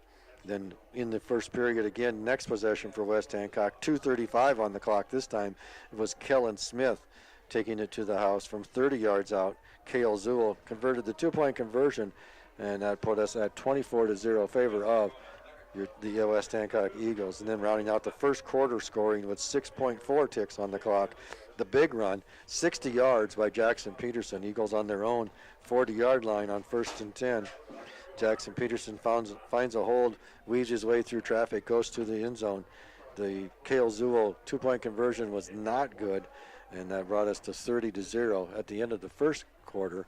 Second quarter scoring, just one score. It was at 8:07 on the clock. It was Creighton Kelly on a 30-yard run called by Jay, and Kellen Smith converted 2-point conversion to bring us to 38-0 here at the halftime break. Normally we'd be throwing it back to Mel, and he'd give us a lead in to the McNeese Tire halftime show, but since he has unable to do that like tonight. They've got our stream going live on the radio, which is good, but we just can't hear the station, so none of those fancy commercials, so we'll just read through who some of our sponsors are. Absolutely. Well, we can welcome you to the McNeese Tire halftime show. McNeese Tire is your go-to for vehicles, semi-truck, and ag tires, parts, and service. They provide 24/7 roadside service. McNeese Tire is located a mile and a half west of Britt on Highway 18. Give them a call at 641-843-3536 or visit them on Facebook or online at McNeeseTire.com. So I want to thank McNeese Tire for sponsoring our halftime show this week and every week, as they are big West Hancock supporters. We'll run through a few more of our sponsors here. Hancock County Health Systems in Britt, Garner, Kanawha, and Wesley. Mojo Productions of Britt. Big car show this cruise night last Wednesday night. Thank you for Mojo Productions for doing that. Wonderful event downtown Britt. Tony Sense and Sense Seeds and Services. He's your Pioneer dealer located just outside of Britt. The Britt Food Center of Britt. While we're on the Britt Food Center, remember to get in there every Friday. Sign your name up for the Britt Food Center sack of the game. If your name is drawn and the Eagles record a quarterback sack, as they have done once tonight by David Smith, you could be the winner of a sack of groceries, compliments of the Britt Food Center. They are a locally owned, proud supporter of all things West Hancock. Of course, Swenson's Do It Best Hardware in downtown Britt. 67,000 items in his inventory, and I think JF probably bought 65,000 of them. But sometimes I tease John that I'm single-handedly refunding his retirement when I come in the store. So, and he's within striking distance now. He heard that, I'm pretty sure. So, getting a chuckle out of that. Com1 is your local one in Kanawha. Core with Clemmy, Britt, Duncan, and Garner. See them for all your phone and internet needs. And a new streaming or a new camera service they just announced. And if you're interested in that, check it out on Facebook and give them a call down there in Kanawha.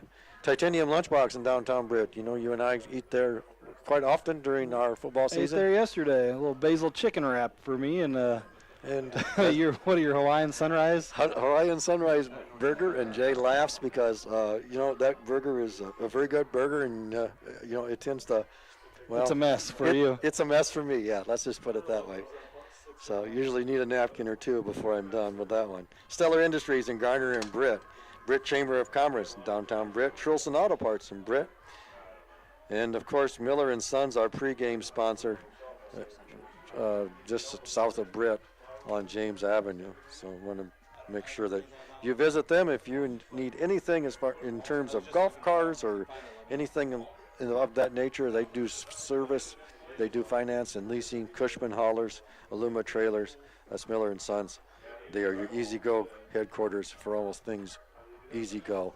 Also, it's getting close to winterization time, so give Skip or Jim a call, and then we'll take care of your winterization and your storage of your golf equipment. And get you everything you need at MillerGolfCars.com. So I was almost said, Jay, we're going to take a quick break here, but we're not going to take a quick break. We're not taking any breaks. No breaks tonight, Kevin. Looks like the rain has let up a little bit here. So looks like the GHB Forest City game is still a 0-0 tie. I'm going to run through some scores here for you first. Good. Wonderful.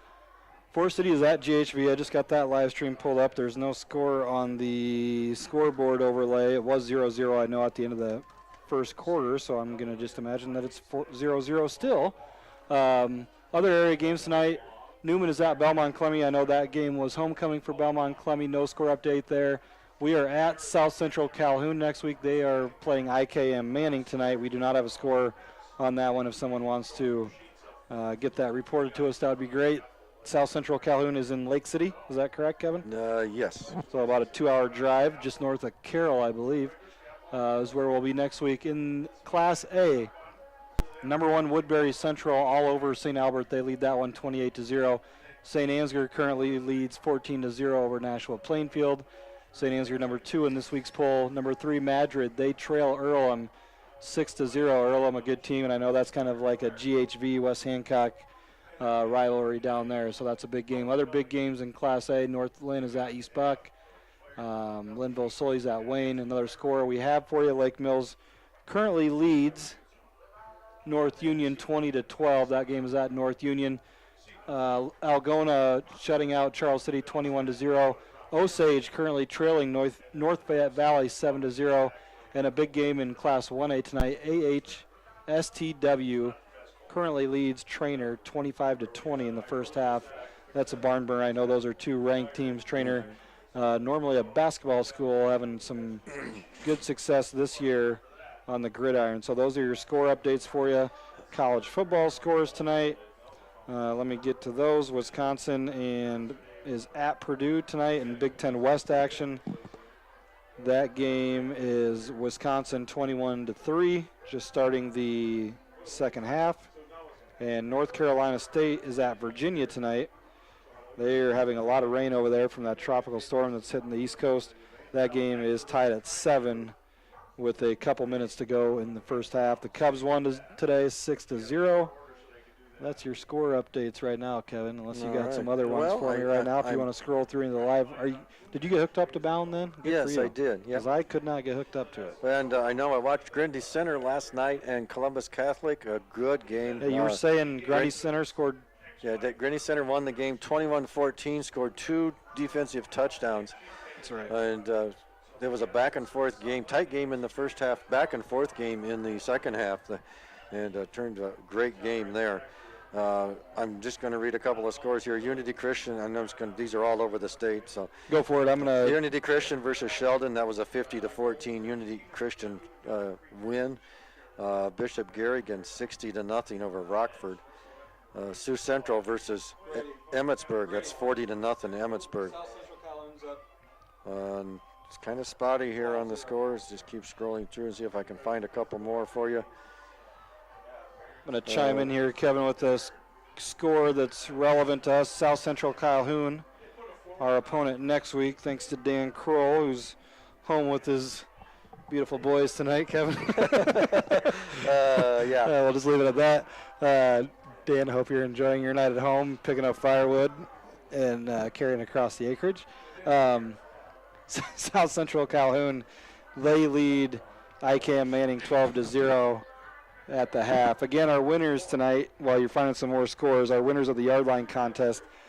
First quarter was Kaysen Anderson, the north 20-yard line, and the halftime winner was Kyler Anderson, the north 36-yard line were the winners of the yard line contest. Andersons, I believe, have won at least 3 times already this year, so they are cleaning house.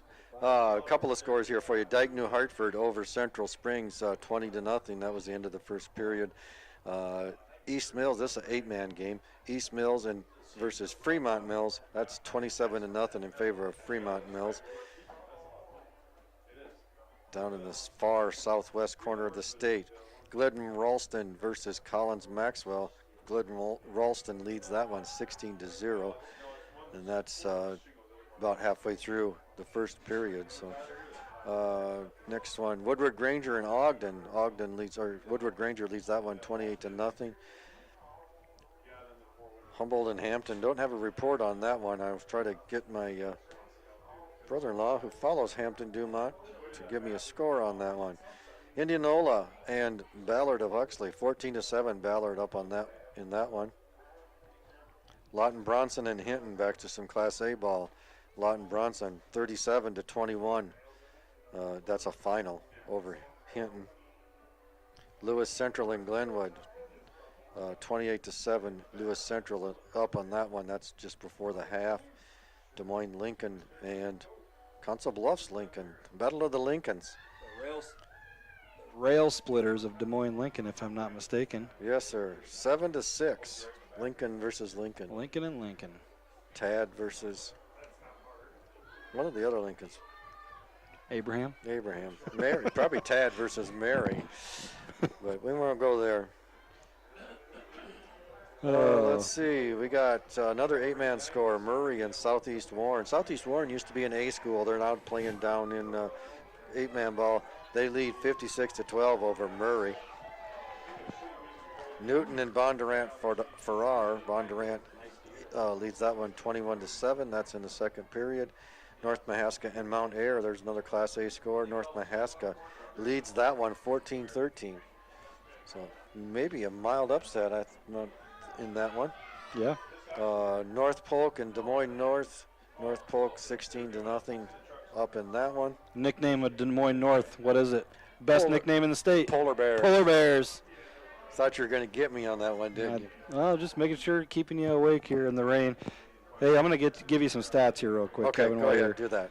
West Hancock, and it's just going to be West Hancock stats because we had some technical difficulties and I lost track of the West Fork stats. So West Hancock, they ran for 289 yards in that first half. Cale Zool, 13 carries, 89 yards and a touchdown. Mitchell Smith, 2 carries, 27 yards and a touchdown. Jackson Peterson, 3 carries, 74 yards and a touchdown. Kellen Smith, 4 carries, 69 yards and a touchdown. And Creighton Kelly, 2 carries, 30 yards and a touchdown. So everybody that carried the ball in that first half scored a touchdown for West Hancock. No pass attempts for Mitchell Smith. They did put the ball on the ground one time on their last possession. Other than that, they scored every time they touched the ball. Last possession, they had a little miscue, and it was more so one of those weather-related things, with the ball not able to get in the belly and slipping out, and West Fork able to come up with the fumble recovery. We're going to open this window back up here as we get ready to start the second half. Teams are coming back out.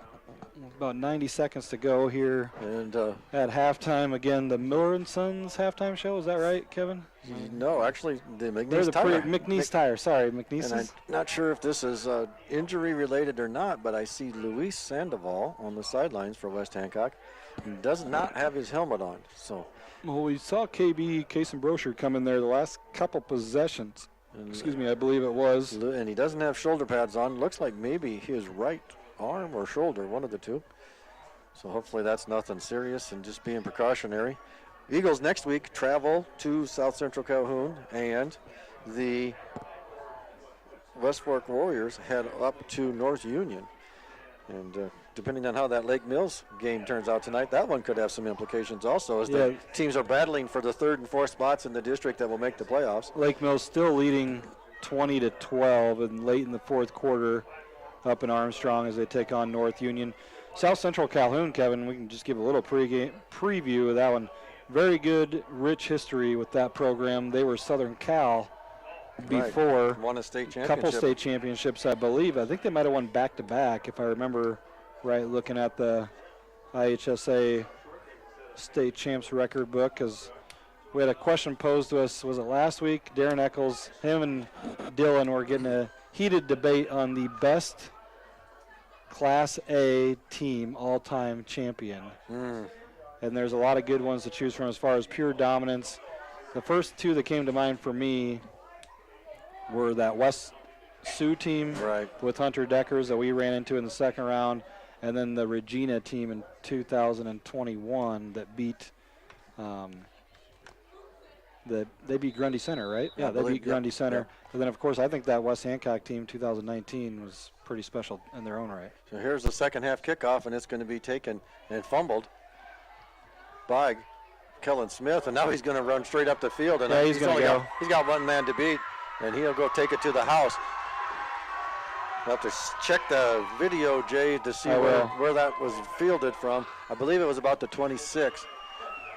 So the 8th special teams / defensive touchdown of the year.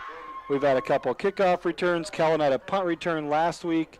That time he takes one to the house. I'll check the replay here, Kevin, and give you the official yardage on that kick return as he initially dropped the ball. And a lot of times we talk about this throughout the years, Kevin. Sometimes when a receiver drops the ball initially, those guys running down their lanes on the kick coverage team kind of get excited and get out of their lanes. And that time Kellen able to take advantage, be patient, pick up the ball, and then get upfield for a score. Mitchell turns, hands it off to Cale Zuhl, and he'll take it in for the 2-point conversion. So with 11:43 to go in the third period. We're going to call it 82 yards. Kevin on the kickoff return for Kellen Smith. His second touchdown of the game. His first, of course, came on a touchdown run from 30 yards out. This time does it from 82 yards out. All right, so West Hancock now up 46-0. 11:43 to play. And surprisingly enough, those all-white jerseys of West Hancock are staying fairly clean tonight in the rainy field. Southern Cal has won 4 state titles, I'm being told here by Dan Kroll, who says that he is in from picking up, him and the boys are inside from picking up firewood outside tonight, and boys are going to bed, and Dan's getting us some score updates. Wapsie Valley leads North Tama 25-0. Wapsie Valley got a good team again here. I've got Westwood Sloan over West Monona 40-0. As the Eagles are set to kick off. Who did you say that Westwood Sloan was playing? West Monona? Yes. So it'll be Brody Balter to kick off for West Hancock. And he hits this one high end over end, going to be taken by Eberlein at about the 17-yard line. He dances around over the 20, 25. Now he's looking for room to run and not finding much. He's going to be brought down about the 27-yard line. And they'll start 1st and 10. The clock continuing to run here as the Eagles are up 46-0. 11:20 and counting. And lots of fresh faces will soon be in the game, I believe, as they're kind of assembling together on the sideline here and getting a plan for West Hancock. A few new faces. Zephyr Jamgard in the game at safety for West Hancock. Looks like we've got linebackers are Kelly, Bixel, Smith, and Zuhl. And Sunken goes under center and rolls out left. Looks like he may have bobbled the snap, but he rolls out to the left, gets up to about the 30-yard line, gain of about 5 yards on first down. Yeah, I couldn't tell there. I kind of had a poor angle. I wasn't sure if he just made a little bootleg keeper or if he bobbled that ball, but able to pick up positive yards on first down, 2nd and 6 here for the Warhawks. Just starting the second half, Eagles return the opening kick of the second half, 82 yards for a touchdown. They lead 46-0, 10:30 to go here with the running clock. And the Warhawks will come out a single receiver each way. Eberlein to the left, and it's Altek to the right.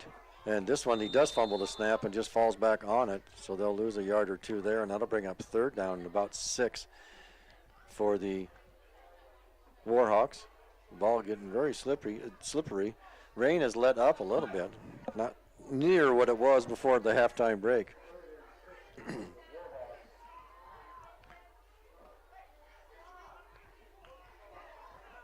Lots of people standing tonight instead of sitting down on the wet seat and the bleachers.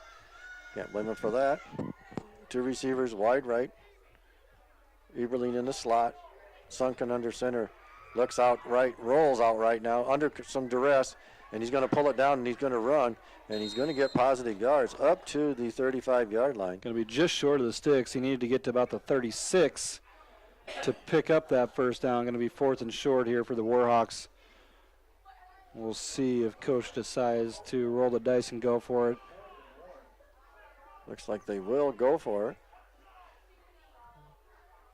Eberlein looks at his wrist band and calls the play from the sidelines. Kronk is the punter, and he is lining up at a tight end position on the far side. So Sunken will go under center. He'll hand it off to Anderson. Anderson's got the first down up to the 40. Dave Smith's going to be kicking himself after watching the replay on Huddle tomorrow. That one, he kind of overran the play, and good job by Anderson to just kind of sidestep him and pick up a nice gain and move the chains there for the Warhawks, as they'll be set up on their own 40-yard line here, 8:30 to go in the first half. Yeah. From a wet Sheffield. We're going to have a wet Happy Valley tomorrow, it sounds like. Yes, sir. Iowa at Penn State tomorrow night. And let's hope it's happy. 2 receivers left now for the Warhawks, and Sunken goes under center.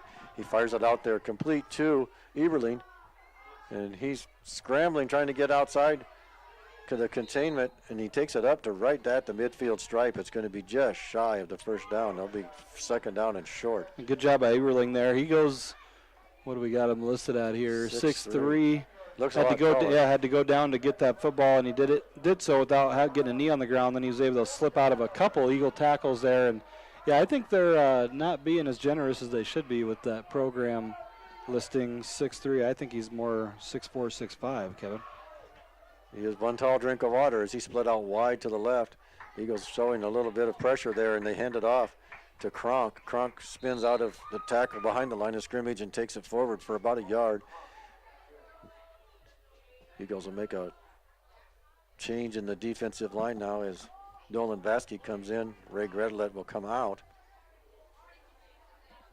7:17 to go. It's 46-0 West Hancock. Ends are Vasky and Gunnar Faust. Defensive tackles Douglas and Prignitz. Eberling, Altec split it out wide right. Eberling in the slot. Sunken and under pressure, and we've got another Britt Food Center sack as Creighton Kelly comes in untouched. He did not fall for that play action fake there, and Creighton Kelly comes up with another Britt Food Center sack. Who is our winner? Tony Morris. You are going to get some groceries, compliments of the Britt Food Center. Again, if you want to be a winner, get into Britt Food Center from 8 to 4:30 every Friday. Get your name signed up. Britt Food Center sack of the game. Walked right by it this morning. Almost signed up, Jay. Who was our? Remind me who our first winner was. Our first winner was Shar Fetters. And that was courtesy of David Smith. Yes, and this one courtesy of Creighton Kelly. So get in there and sign up. As Eberling split out wide to the right. Back to pass. I have another. Ball is out. I believe West Hancock's going to get it. And they do. As they knocked it. Eberling was trying to hang on to it, and it got knocked out as he was cocking it to pass it. That was Caden Douglas, the senior defensive tackle, 5'11", 205. A lot of Eagles in the backfield there. Caden Douglas able to jump on the fumble recovery. And this Eagle defensive line and offensive line have really dominated this game. I know we've talked a lot of the stats, that the running backs have put up here in this game, but don't forget about those guys up front on the offense and defensive line. They've really set the tone and dominated this football game. So the Eagles will come up to the line of scrimmage. They'll have Creighton Kelly split out, wing to the right, and it'll be Kellen Smith. He's got the corner, Sunken in chase, and makes the tackle. Get him out of. I mean, we have a flag on the play, but nice job by Sunken to force Kellen down the sidelines. Ball's gonna come back. I think it was a holding. Was the initial call? Was that? I thought I saw. Yeah, I think you're correct. So that'll back them up from that spot. I'm going to try to check these scores one more time here, Kevin. All right. Lake Mills at North Union. We'll see if we can get a score update. That should be a final by now, I would think. Yep, Lake Mills did hold on to win 20-12. Forest City at GHV. Forest City leads that one now 7-0. That game being played in Garner. All right, so the Eagles will break the huddle. Mitchell Smith will go under center. Ball will be placed at the 46-yard line of West Fork. And it'll be a counter play with Jackson Peterson. Jackson runs out of one tackle, runs out of a second, and really should probably be a flag on that one as he stuck his hand down Jackson's back to bring him down, but no flag. We're just going to keep playing right through. Horse collar, it looked like, but Creighton Kelly will bring the play in. Jackson Peterson will come to the sidelines for West Hancock with 4:45 to go in the third period. Again, West Hancock leading 46-0. JP, the first ball carrier to get up over the century mark tonight. How about this, Kevin? 4 carries, 102 yards. Wow, nice job, JP. And this one's Zool takes it off the right side down to the around the 20-yard line. It looks like he's going to be 19. beyond it to the 19. Yep. Zool almost passed the century mark. He's got 96 yards on 14 carries. 2nd down and 4 now for the Eagles. A little more deliberate coming in and out of the huddle now with a 40-plus point lead, and keep that clock running, get on the bus, and get dry and get back home. And it'll be Zool, right side. He takes it down inside the 15. Let's see where they mark it here. It'll be a 1st down. I'll call it the... Looks like it's going to be the 13. Yeah, 14. That'll put him up over 100 yards. Eagles revolving plays in with Jackson Peterson and Creighton Kelly.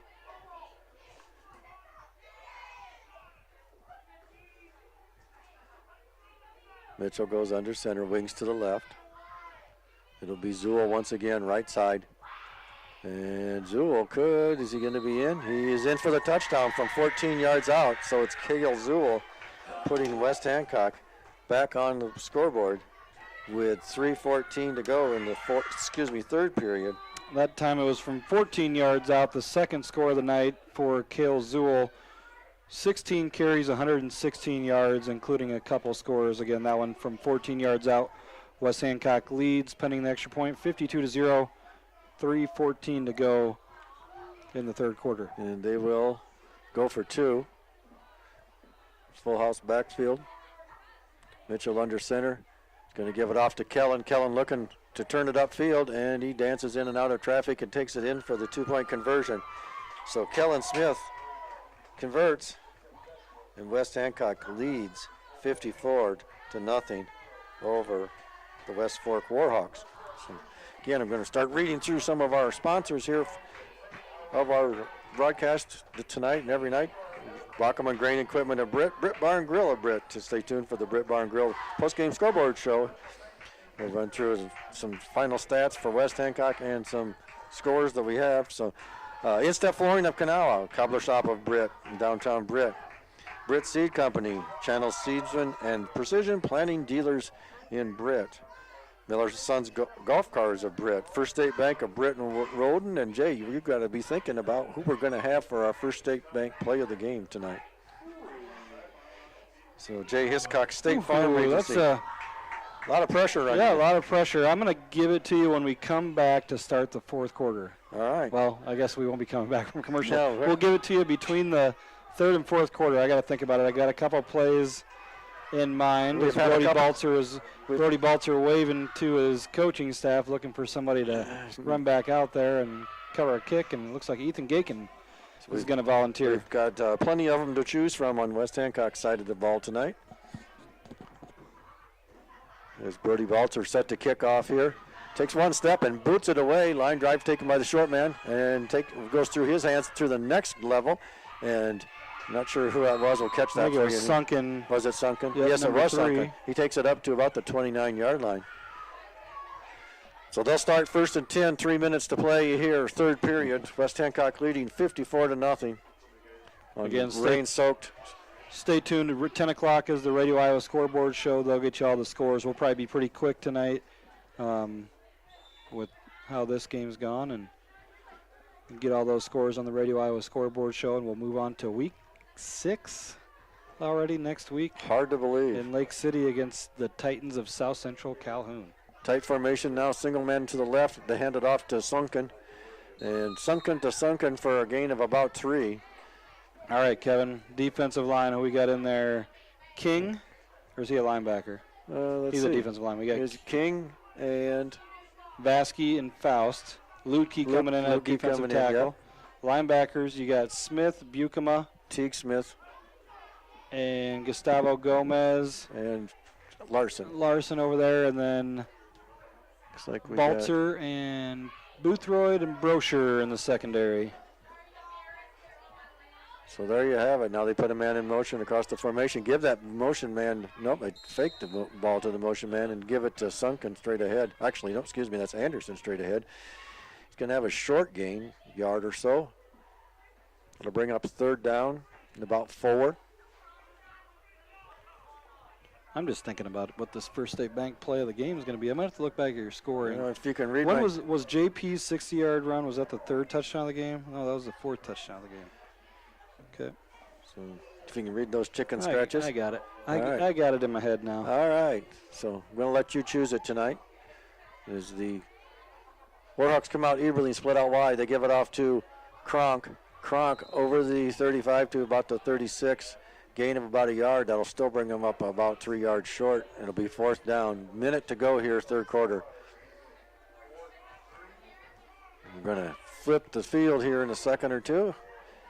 No hurry by the Warhawks to get anything going here at the end of the quarter. They'll have to run a play.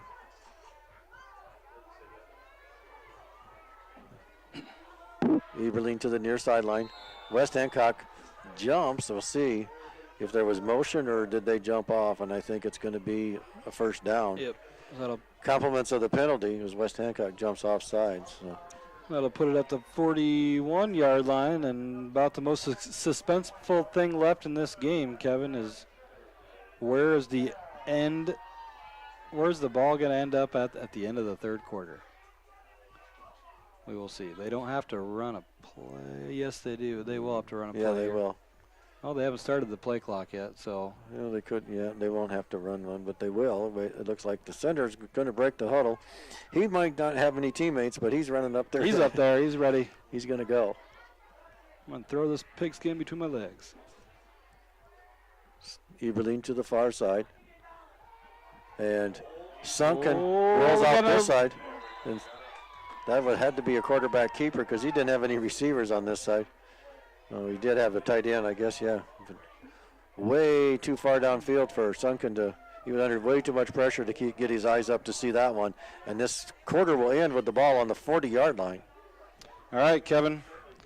Your winner of the 3rd quarter, North 40, Amy Madsen. All right, Amy is your winner. If you're listening out there, congratulations. Speaking of Amy Madsen, yes, sir. Let's just segue to the First State Bank play of the game. All right, let's do it.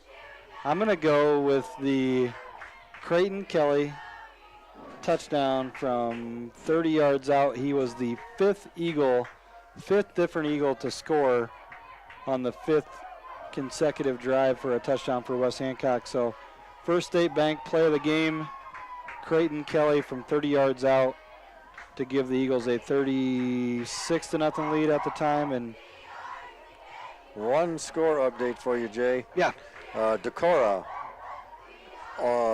jumping out ahead of Mason City early in that one, and I don't know if how old this is, but it was 23-0 at one time in favor of Decorah. Mount Vernon rolling over Mount Pleasant 28-0.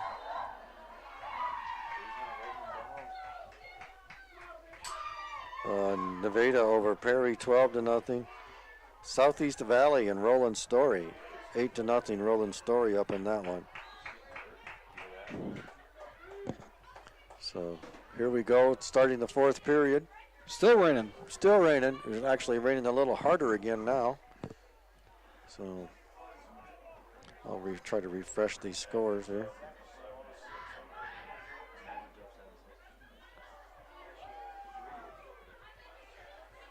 As the Warhawks have 3rd down and about 13 now.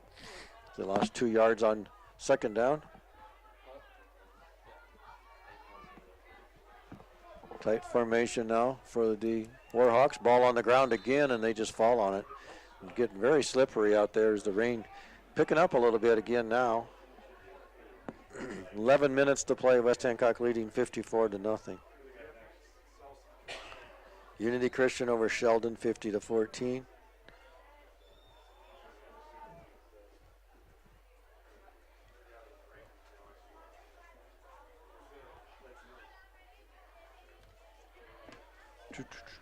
Get that to refresh as the officials spot the ball, and they'll come into punt formation. They being the Warhawks.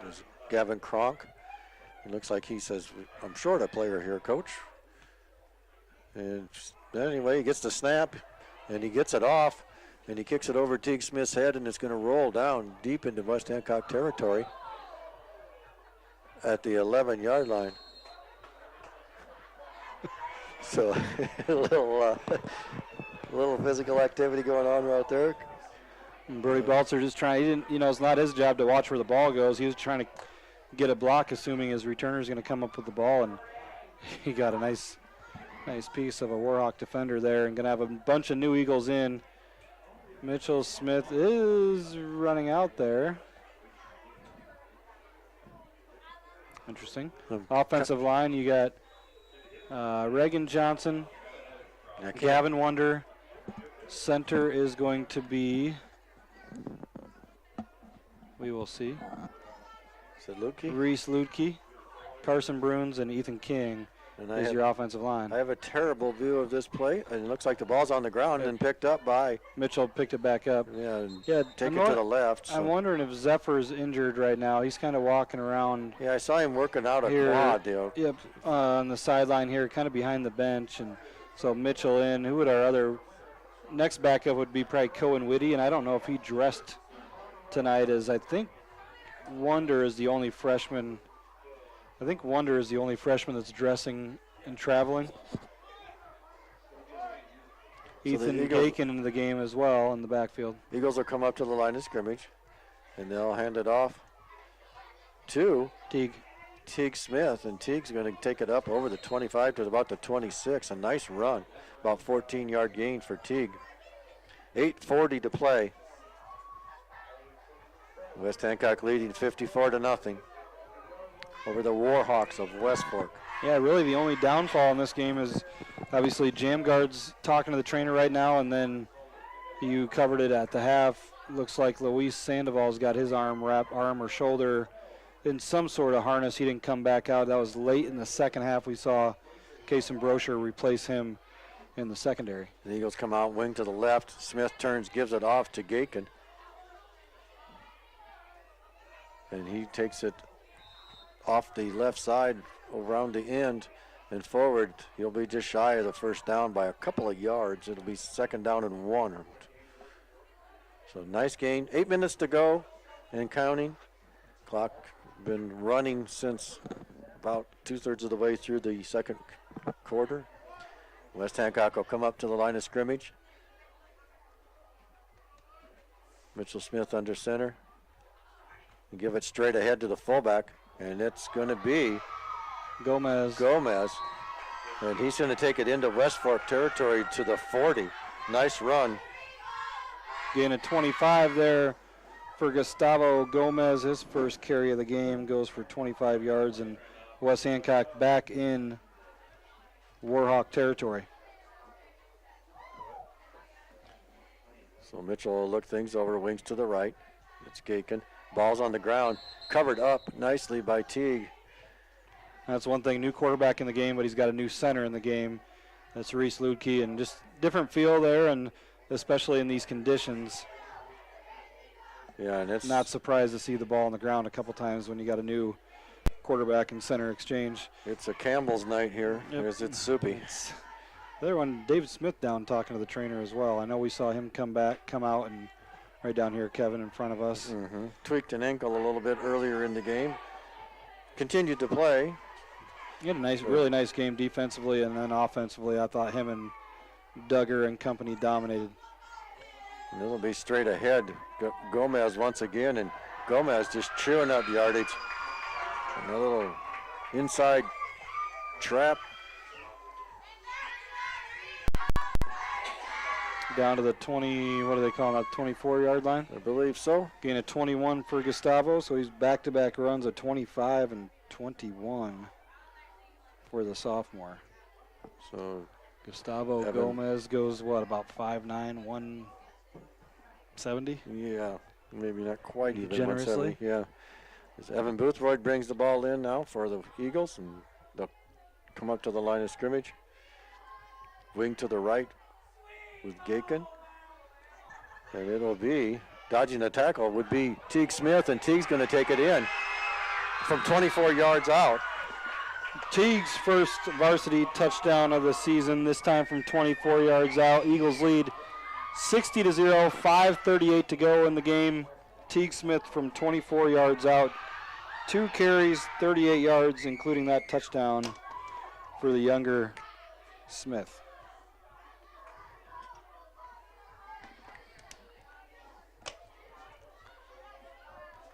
So the 2-point conversion for West Hancock. Not one of those nights where you want to kick any more than you have to, and they will not. So as Mr. Larson brings All right, you the call play the play. I'm going to say Gomez. Nope. We're going to say we don't have a quarterback in there. Yeah, we don't have a. I don't know how they got the play call in there. They don't have a quarterback, but that was interesting. They're calling for you, Jay. Get in there.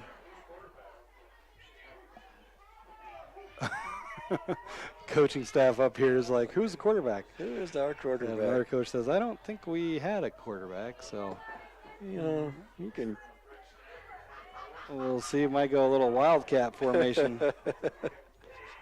Looks like. I don't want to get wet, so they can't get me. I don't know where Mitchell went. He was. I'm gonna. You know, the game's done here. I'm gonna have to see if someone will bring the car up here for us.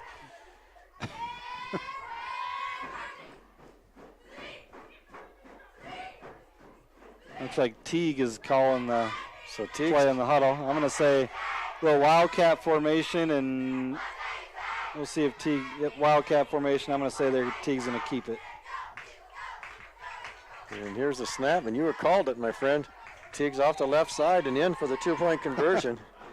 He says, Mitchell, you can do it, so can I. So Teague Smith, 4-2 for West Hancock, and that brings us to 62-0. West Hancock rolling here tonight over the Warhawks of West Fork. 5:38 to play in the game. And again, thanks to our sponsors, the First Citizens Bank of Kanawha, Forge and Build in Britt, Big Brad's Barbecue of Britt, Hancock County Health Systems in Britt, Garner, Kanawha, and Wesley, Mojo Productions in Britt, Tony Sense of Sense Seeds and Services, your Pioneer dealer in Britt, the Britt Food Center, sponsor of our sack at the game, Swenson's Do It Best Hardware. Again, 67,000 items in inventory, so if he doesn't have it, he can probably get it for you. Com1, the local one, Kanawha, Corwith, Clemmy, Britt, Duncan, and Garner. Titanium Lunchbox in downtown Britt. Stellar Industries of Garner and Kanawha. Of course, the Britt Chamber of Commerce. Trulson Auto Parts in Britt, your Napa dealer.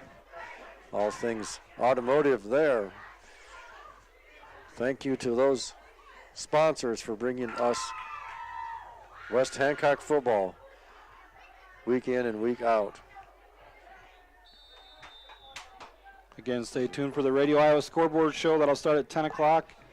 So you'll have time to go grab yourself a bowl of chips and some salsa and a water. And not sure who was kicking that one off. I've got to check my lineup. It was number 6, but I don't have my sheet in front of me. And we'll check that here. Just give me a second. Some score updates for you. Lewis Central, they lead Glenwood 28-7. Cedar Falls leads Linn-Mar 20-6. So that was Carlos Hernandez on the kickoff for West Hancock. Clear Lake leads Webster City at the end of 3, 7-2. That sounds like an Iowa Penn State score there. What'd you say the Cubs did today? 6-0. Okay. South Central Calhoun leads 28-0. 2:50 to go in the third quarter. So it looks like they will come into next week's game with one loss. West Hancock and South Central Calhoun looks like they're both going to be 5-1 rolling into that week. New quarterback in there for the Warhawks, and he hands it off to Sunken. They'd both be 4-1. Right. Rolling into week 6. West Hancock will have South Central Calhoun on the road, and then Lake Mills at home and Newman at home to round out the regular season. Then we will see where things end up for the playoffs. Xander Hansen is the new quarterback in there for the Warhawks. Sunken stays in the backfield, the younger Sunken. And he'll be the ball carrier, and he's going to take it up to about the 49-yard line. That might be enough for a first down. They're going to wave the chains. That's enough for a first down. Warhawks going to move the chains. One score I'd be interested to hear before we get off the air tonight, if anybody can find the East Buchanan and North Lynn game. Also an update on the Madrid-Earlham game. If you can send that to me, it'd be much appreciated. So the Warhawks will start 1st and 10 from the 49, tight formation. And here's a snap, fumbled the snap and just covered up again by the quarterback. And once again, that quarterback, Xander Hansen, he's a freshman, 5'8" and 140 pounds. That ball snapped and went right through his hands. Pretty slick out there. They'll lose about 5 yards on that play. So 3 minutes to go. I had to share a picture with your son. I was looking for scores on Twitter, Kevin, and picture from this Purdue game. And football is a violent sport, and I'm pretty sure that finger is not supposed to be pointed that way. No, it's not. And there's almost a broken play, but he does find the running back, and they're going to be dropped for no gain, or actually a little bit of a loss, and they'll bring up 3rd down and about 18 for the Warhawks. 2:40 to play here. And I can't tell you to stay tuned for the... we're just going to roll right into that post-game show. Roll right into it. And I already got with this one in hand, I've got my State Farm players of the game I tell you, picked out. Mel is on vacation back there. He's just chilling. He's got his feet up, little chips and salsa, probably listening to some good music. He's probably shut us off by now. Sunken will take it, and he'll roll off the right side, dodge a tackler, jump over another one. And the younger Sunken is a pretty decent tall drink of water himself as he takes it up to the midfield stripe. They're going to mark it into West Hancock territory at the 49. That'll be 4th down and 9 to go actually they're going to mark it right on the 50-yard line. It'll still be 4th and 9. Yeah, I think that Dak Sunken is a pretty good ball player too, basketball-wise. Is West Fork, really good basketball program, rich history. And Sage, the starting quarterback tonight, he's one of their better players. And the Eberling kid who we saw line up on the outside, being 6'4", he also is a very good basketball player. A few dunkers out there. Yep. And we're not talking about cookies in your tea either, as this snap is fumbled once again, and they'll turn it over on downs to West Hancock right on the midfield stripe. Good to see Jam Guard running around here on the sideline. Saw he was trying to loosen something up, and he's able to move around here a little bit better. Eagles going to come out. We saw 1st and 10. We'll see if they just go straight gun. We saw Zephyr had to field a kick last week, and I saw him this week as he was working out at Hillside, and I give him a little hard time. I said he had to work on his kickoff fielding, and he says he was just thankful to be able to cover it up and not do himself or anyone else any harm. Looks like we're going to have a delay of game on West Hancock. Yeah, they were Teague Smith, who's not a quarterback, and Eagles only bringing 2 quarterbacks over tonight. They want to leave Mitchell Smith on the sidelines for obvious reasons right now, and with the score being what it is, and Teague lining up as the emergency quarterback with Zephyr being down. Eagles got a player on the field late and going to just take that delay of game. They'll just have to run one play here. Probably just take a knee if you're Teague and get in the handshake line and move on to week 6. And that will be what he'll do. Look like they will not have to snap the ball again. So we'll recap the scoring here for you in the second half. Not a great deal of it in the 3rd period. It started off with an 82-yard kickoff return by Kellen Smith. Cale Zuhl put the 2-point conversion in and put West Hancock up 46-0 right out of the gate in the second half. And then in the 3rd period, scoring 3:14 to go, it was Cale Zuhl on a 14-yard run. Kellen Smith converted the 2-point conversion. West Hancock's up 54-0 there. And then rounding out the scoring with the reserves in the 4th period with 5:38 on the clock, it was Teague Smith, 24-yard run. He converted the 2-point conversion. And your final score here, West Hancock 62 and the West Fork Warriors 0. Scharfetters, Tony Morris, sack winners tonight, compliments of the Eagle defense. David Smith and Creighton Kelly on the sacks. And if you want to be a winner again on the Britt Food Center Sack of the Games, get in there every Friday, sign up between 8 and 4:30. And if your name is drawn and the Eagles record a quarterback sack in that night's game, you could be the winner of a bag of groceries. Compliments of the Britt Food Center. They're locally owned and a proud supporter of West Hancock sports. Keep that open for right now. So, post-game scoreboard show is being brought to you by Eric, Stacy, and the crew at the Britt Bar and Grill and Main Avenue Event Center in Britt. Gather with your friends after the game and rehash your favorite plays. Lots of them to rehash tonight. Like them on Facebook and check out daily lunch specials and upcoming events at the Main Avenue Event Center. To book your party at the Main Avenue Event Center, call 641-843-4275. Jay, do you want to run some couple of final scores there and then get your stats? Yeah, well, just I don't really have any updates, anything other than where is that game now? Lake Mills did beat North Union 20-12. That's a final. The other update that I have, Madrid now leads 13-7 over Earlham in a back and forth game. Madrid coming into that game ranked number 3 in the Radio Iowa scoreboard. Did we ever get anything on the East Buck game? We never got anything on the East Buck game that I've seen, and we never got any update on St. Ansgar as well. I'm checking my phone right now. Last I knew was up. So East Buck, North Lynn, they were delayed. Thank you to, who sent this to me?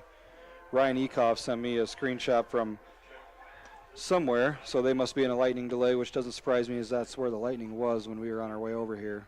So they are in a delay. Bit of an upset here going to brewing. Creston leads Harlan 22-14. Okay. And then the other one in 1A that if anyone's got a final, give me a quick message. St. Ansgar and Nashua, 2 undefeated teams. Last report we had 14-0. St. Ansgar led that one. I think I read 21-0. Okay. That one. I thought Dan might have sent a text. I can't remember if I. Denver is up 7-0 on AP. That one started late because of weather. North Butler up 13-7 over BCL UW. Again, I think a couple of those were started late because of weather, delays, heavy rain, lightning around the area tonight. Thankfully, we didn't have any lightning here.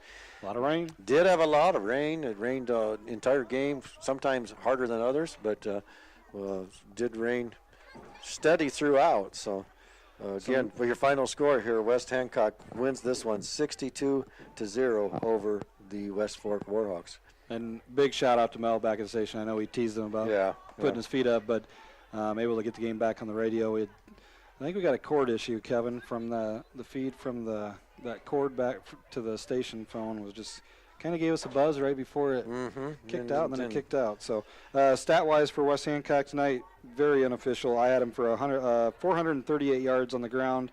Cale Zool led the way, 116 yards on 16 carries, including a couple scores. Mitchell Smith, 3 carries, 28 yards, and a touchdown. Jackson Peterson, 4 carries, 102 yards, including a 60-yard touchdown run. Kellen Smith, 4 carries, 69 yards, and a touchdown. Creighton Kelly, 2 carries, 30 yards, and a touchdown. Teague Smith, 2 carries, 38 yards, and a touchdown. Ethan Gakin, a carry for 9 yards, and Gustavo Gomez, 2 carries, 46 yards. So those are your stats. No passes attempted.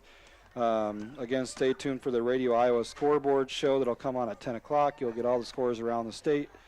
And then that'll get us into the State Farm Player of the Game. If you want to get a...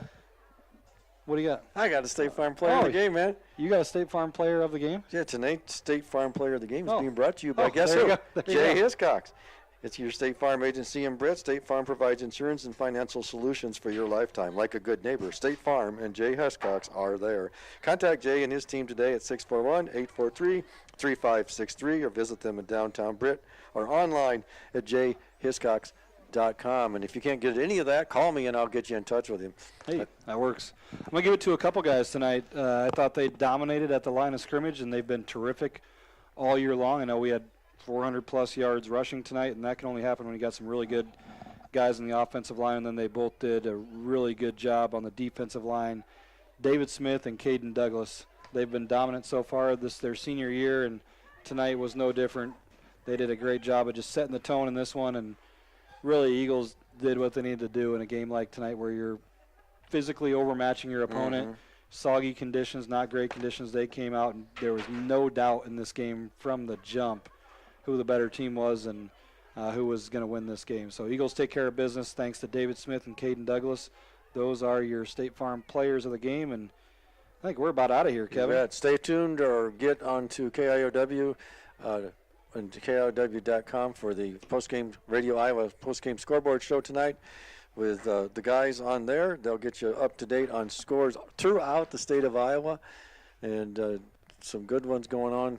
Probably going to have to stay up late if you want to get all of them, with some weather delays going on again. So from here in Sheffield at a rainy Sheffield West Fork High School, I'm going to thank Mel and back at the studio and getting us patched through back to the radio. Jonas Hollenbach, our cameraman, thank him for his work tonight. And for Jay Hiscox, I'm going to say good night here from rainy West Fork High School. This has been West Hancock Football on B103.